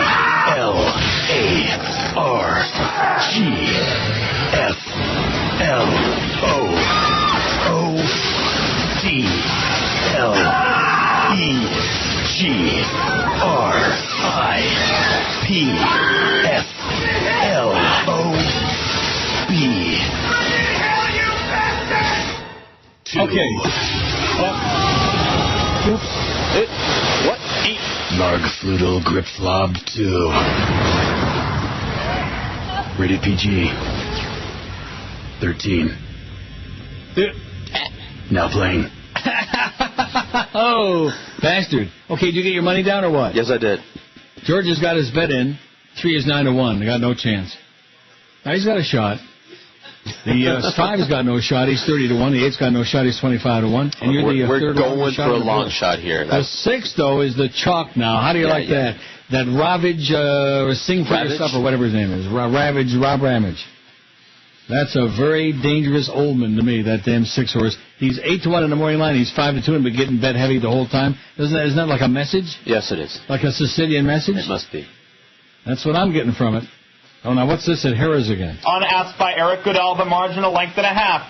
A pocket-sitting Blissful Aaron. Then it's Rose Agatha with Mystical Lauren moving first over. She's just 2 lengths off the lead now. Then it's still ahead of her toward the inside. 4.5 from the front as Rose Agatha joins the outer flow. Genuine Raider is gapping on cover. Perched will move 3 wide, and Pretty as a Pageant is saving ground. 6 lengths off leader Catamon. 3/4 in 1:24.4. Midway around the far turn, and Catamon is being pushed by Mystical Lauren. Blissful Aaron continues for Eric pocket Goodell in front, wait baby. for the open stretch. Rose Down the road with a heavy Agatha load. is 3 lengths off the lead, still ahead of her, needs room. They're at the... Okay, now when are we going to get the... this race is over, I think. Okay. Oh, there's the Catman up in the air. Attaboy, Catman. Hit him again. Bouncing like a rubber ball. Up in the air. Everywhere. Eric Adele holds on and wins 4-5. Heavy chalk. Okay, now what are we talking about? 1 minute to post time, and you're 9-1 still. Right. And at 6 is still the chalk with the Ravage, the Elephant Man. The Elephant Boy. What was his name? John Merrick? No, in the early days of television, there was from India. There was an Elephant Boy? Oh, Sabu. Sabu. Was it Sabu? Yeah, Sabu. He made 2 movies, made a lot of money, and then drank it all and died young. Did he really? Yes, he did. Sabu, the Indian boy, is dead? Oh, my God, how depressing. Oh, they're going in to get it, Belmont. Cheers. Tom Durkin's going to get melodramatic here. And you got the 3? I got the 3. I think the 6 will win, but I don't want to talk you off the 3. You'd be real upset if a $20 horse came in and you didn't bet it. Ain't going to make any money on that 6 anyway. That's right. Well, why not? 5 to 2. They're in the gate. Didn't you always say don't bet the chalk? You got the 3. That's Come on, Kent. And they're off. Cool Tails breaks on top. Tomlinson Hill looking for the lead on the outside. Pink. Sapphire Eyes is there, and Sacred Icon on the rail is 4th. And he broke 5th. And then it's Run Lightning Run, who's come out running 5th, just on the outside of Vindication. Near the back of the pack are Bishop's Creek, the last of them all's Algiers. Down the back stretch, and Tomlinson Hill with Ravage, Pupik. Sitting Chile 2nd, Cool Tails, 23. 3's getting in the race. Come on, Ken, squeeze your way through there, you idiot. Then it's Sacred Icon, who's held up on the inside in 3rd position. Vindication right there. On the outside, he's clear. He's 3rd. 3rd. Sacred Icon rides the rails in 4th. And then it's Run Lightning Run 5th on the outside. Sapphire Eyes and Bishop's Creek in between those 2. 5 lengths behind them, it's Algiers. You hear these people yelling? There's a half mile to go. They got the 3 also. The half went in 46 and 4. Making a little move there on the outside. Solid fractions here, and Tomlinson Hill is working hard to hold that lead. Pressing hard. Let the 6 beat the 6. Beat that Indian kid. Sacred Icon's had a beautiful trip so far. Just in behind the lead. Now you're right there, but you got no horse. I can see that he's already beating. Pushing him out. Vindication is out there. Got pushed way wide. Nice going, Kent. Bye-bye, Kent. Dropping, backing through the field. Cool Tails rest of the lead. What did I tell you? Cool and his money are soon parted. Cool Tails takes charge. Well, we didn't have this anyway. Who knows before?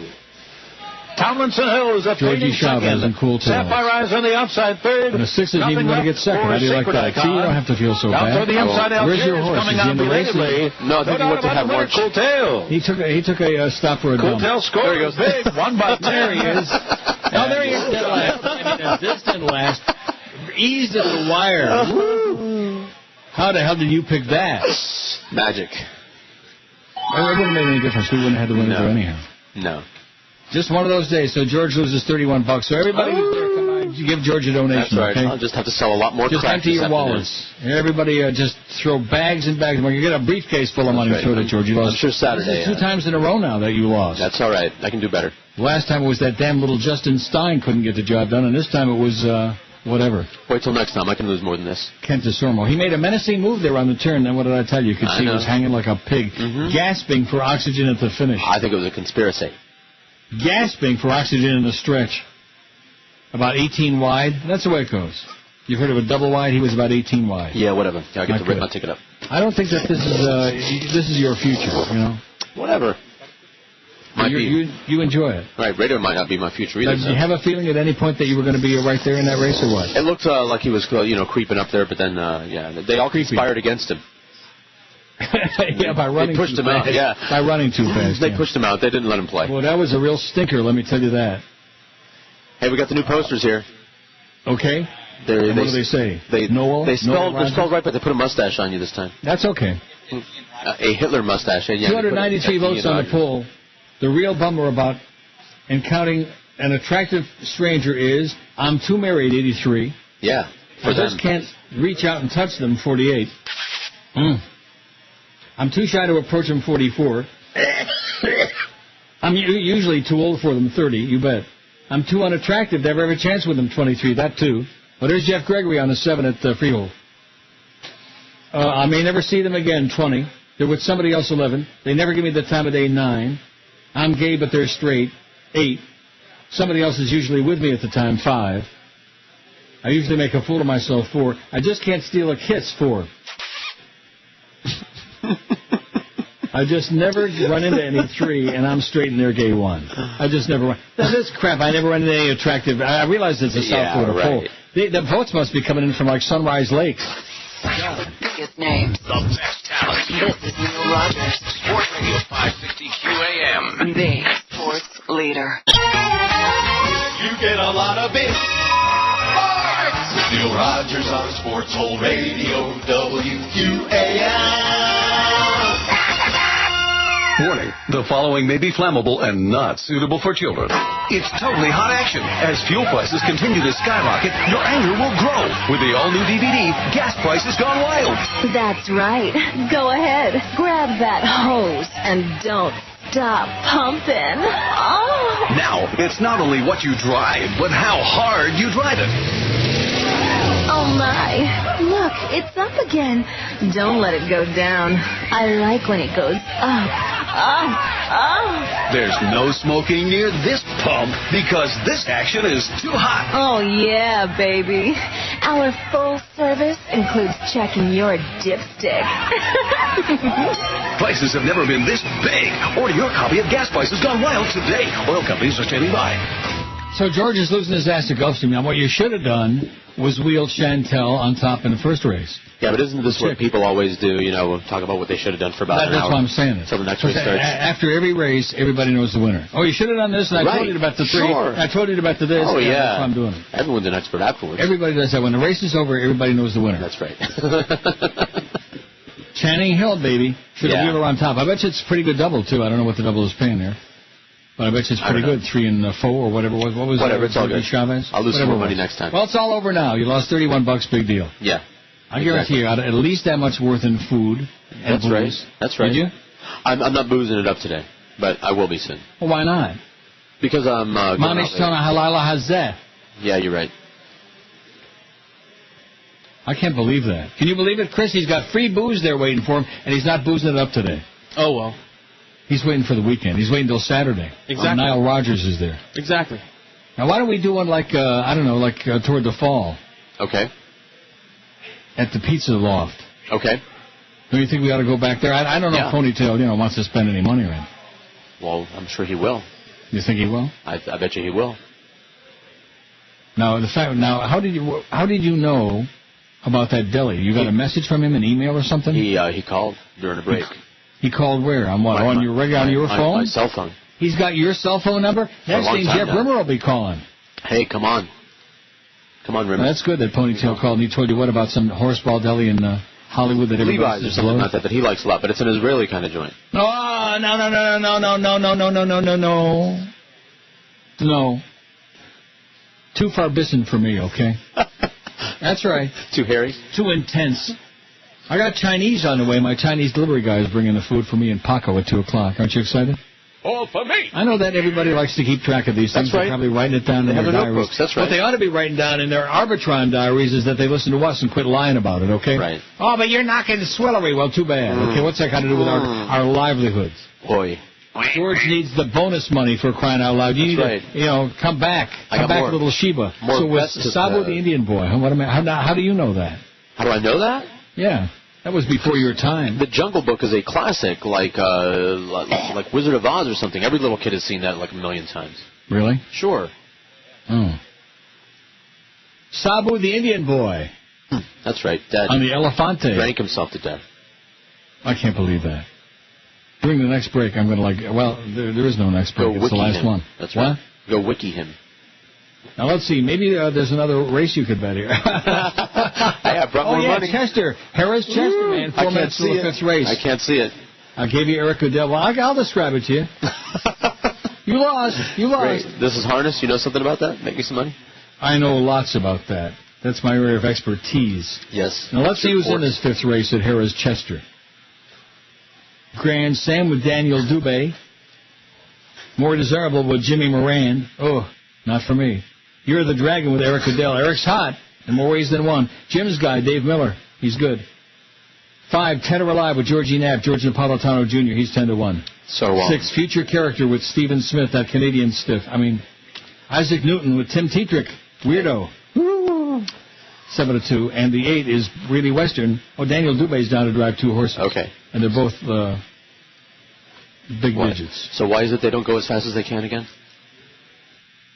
They don't want to. Okay. They don't want to. Is that like those races where they walk? But you only have 3 minutes till the 5th race. I don't think you want to bet it, though, do you? Whatever. How fast can I get somebody over to the window? I got runners. I got Lee right here. Tell me what to bet. What do I bet? What do I bet? No, don't bet. All right. Well, you already lost $31 today. Yeah, I can do better than that. This is called chasing. It's called sending bad money after worse or worse money after bad. Yeah, but I don't do it very often. What? I don't do it very often. That's not the point. The point is that you can't afford to be losing money. You're always crying. Yeah. I want to make but it ain't over $15 or $30 or anything like that. That's chump change. Well, what's it over? What do you mean it's chump change? How about another $15 on this race? Okay. Oh my God, you're a maniac. I mean, that 5 across the board is it's a wussy bet, but it's if you trap show money, you can get most of your money back. That's why I have you doing that. Yeah. Oh, 8-5 on the 3. Eric Goodell, he's on fire. He's flaming. Although he did just get married not long ago. Hey, Eric, how's it going? How's it hanging? Isaac Newton with Tim Tetrick. What about it? Who qualified in 53-4 on a 5/8 mile track. See, at least on these sheets that I printed out, it's got some times, it's got some stuff, You make an educated guess? Yeah. How about the 7? You want to bet $5 across on the 7? He's 7-2 with Tim Tetrick. Okay, he's a great driver. He's weird. He's strange. He's weird. Got that? $5 across the board on the 7. At Chester. I don't know if you could bet Chester. I don't know. We'll find out.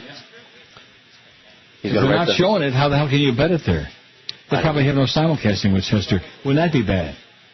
7 across the board at Chester. $5 across the board on the 7 at Chester. On the 7 at Chester. But you're not going to be able to bet it, or you'd be able to see it. You think so? Well, you'll see. Let him go and try. Yes.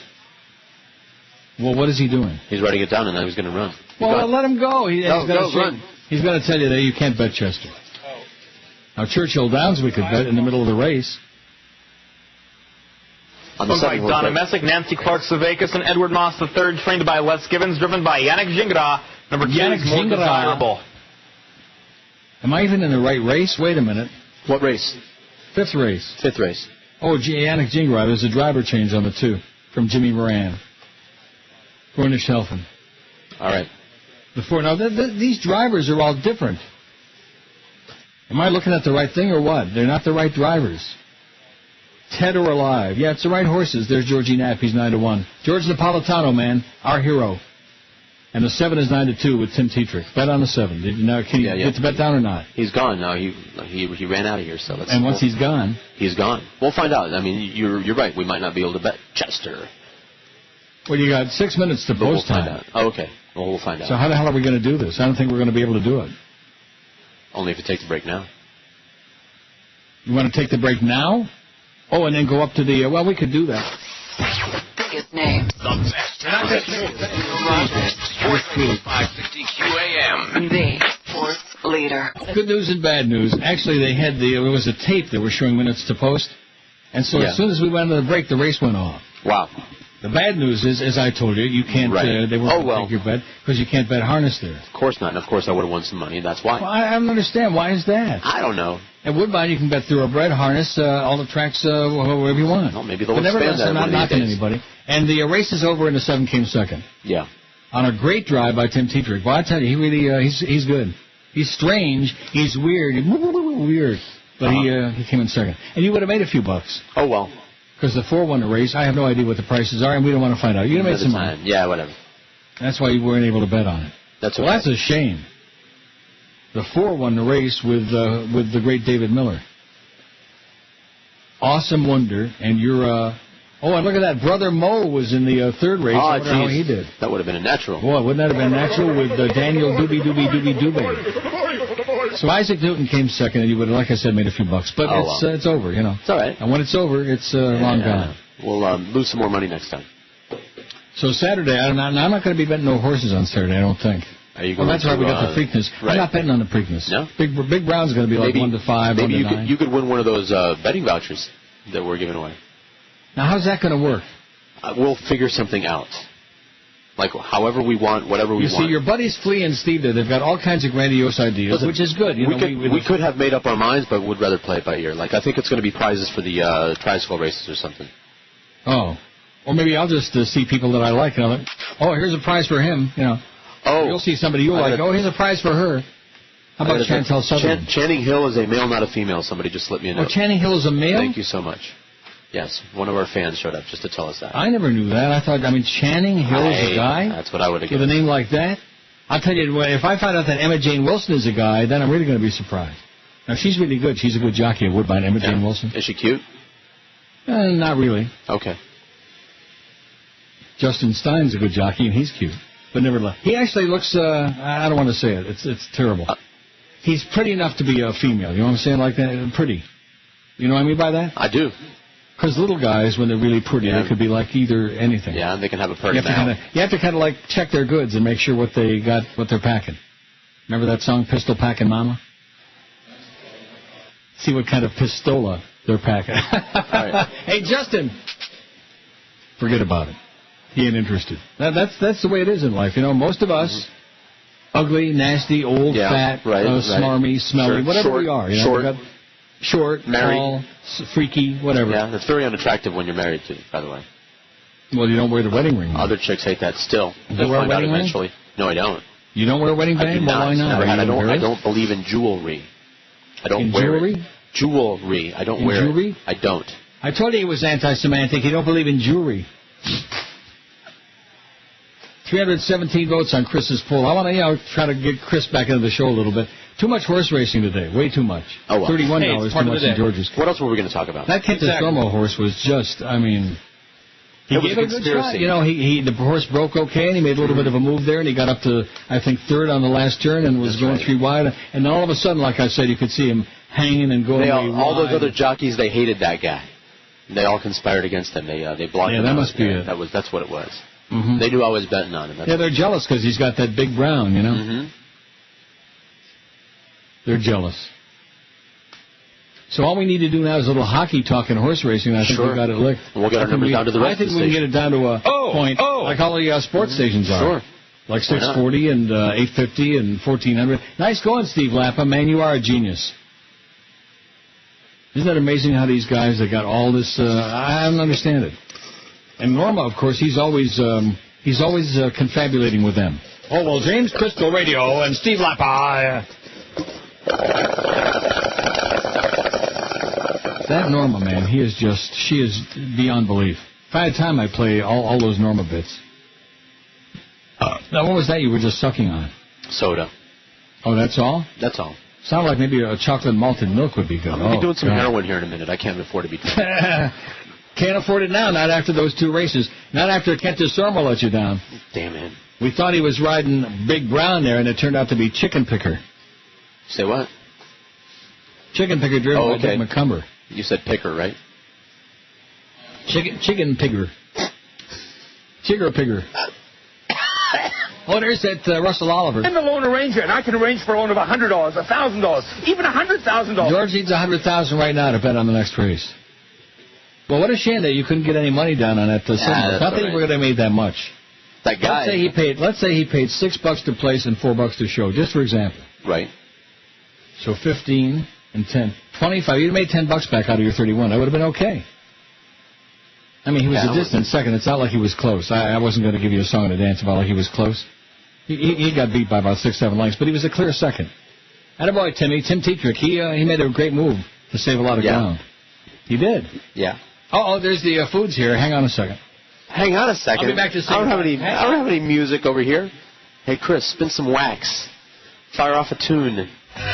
There we go. Of course, this is all you had ready. I could go back to singing Rappers Delight. Might be working the soundtrack. That didn't take very long. I know. I just had to punch in. He hit my entry code, and I had to punch in the thing that got him in the door. So listen, we had a great day today. I'm sure that nobody was listening, but that's okay, because when they start listening, then they put a lot of pressure on, And the calls, by the way, when George is on, the calls will be back. That's right, and they'll be great. And they will be sensational. That's when the intellectual people call when George is on. Bye, bye, bye! The biggest names, the best talent. And your home for Miami Dolphins football. Sports Radio 560 WQAM. Miami, Fort Lauderdale. All he knows is that he's getting the job done. confusing, but it is a learning process that you hope is embraced by everyone, and this isn't something that ends up being an issue that falls back. So we'll see exactly what happens.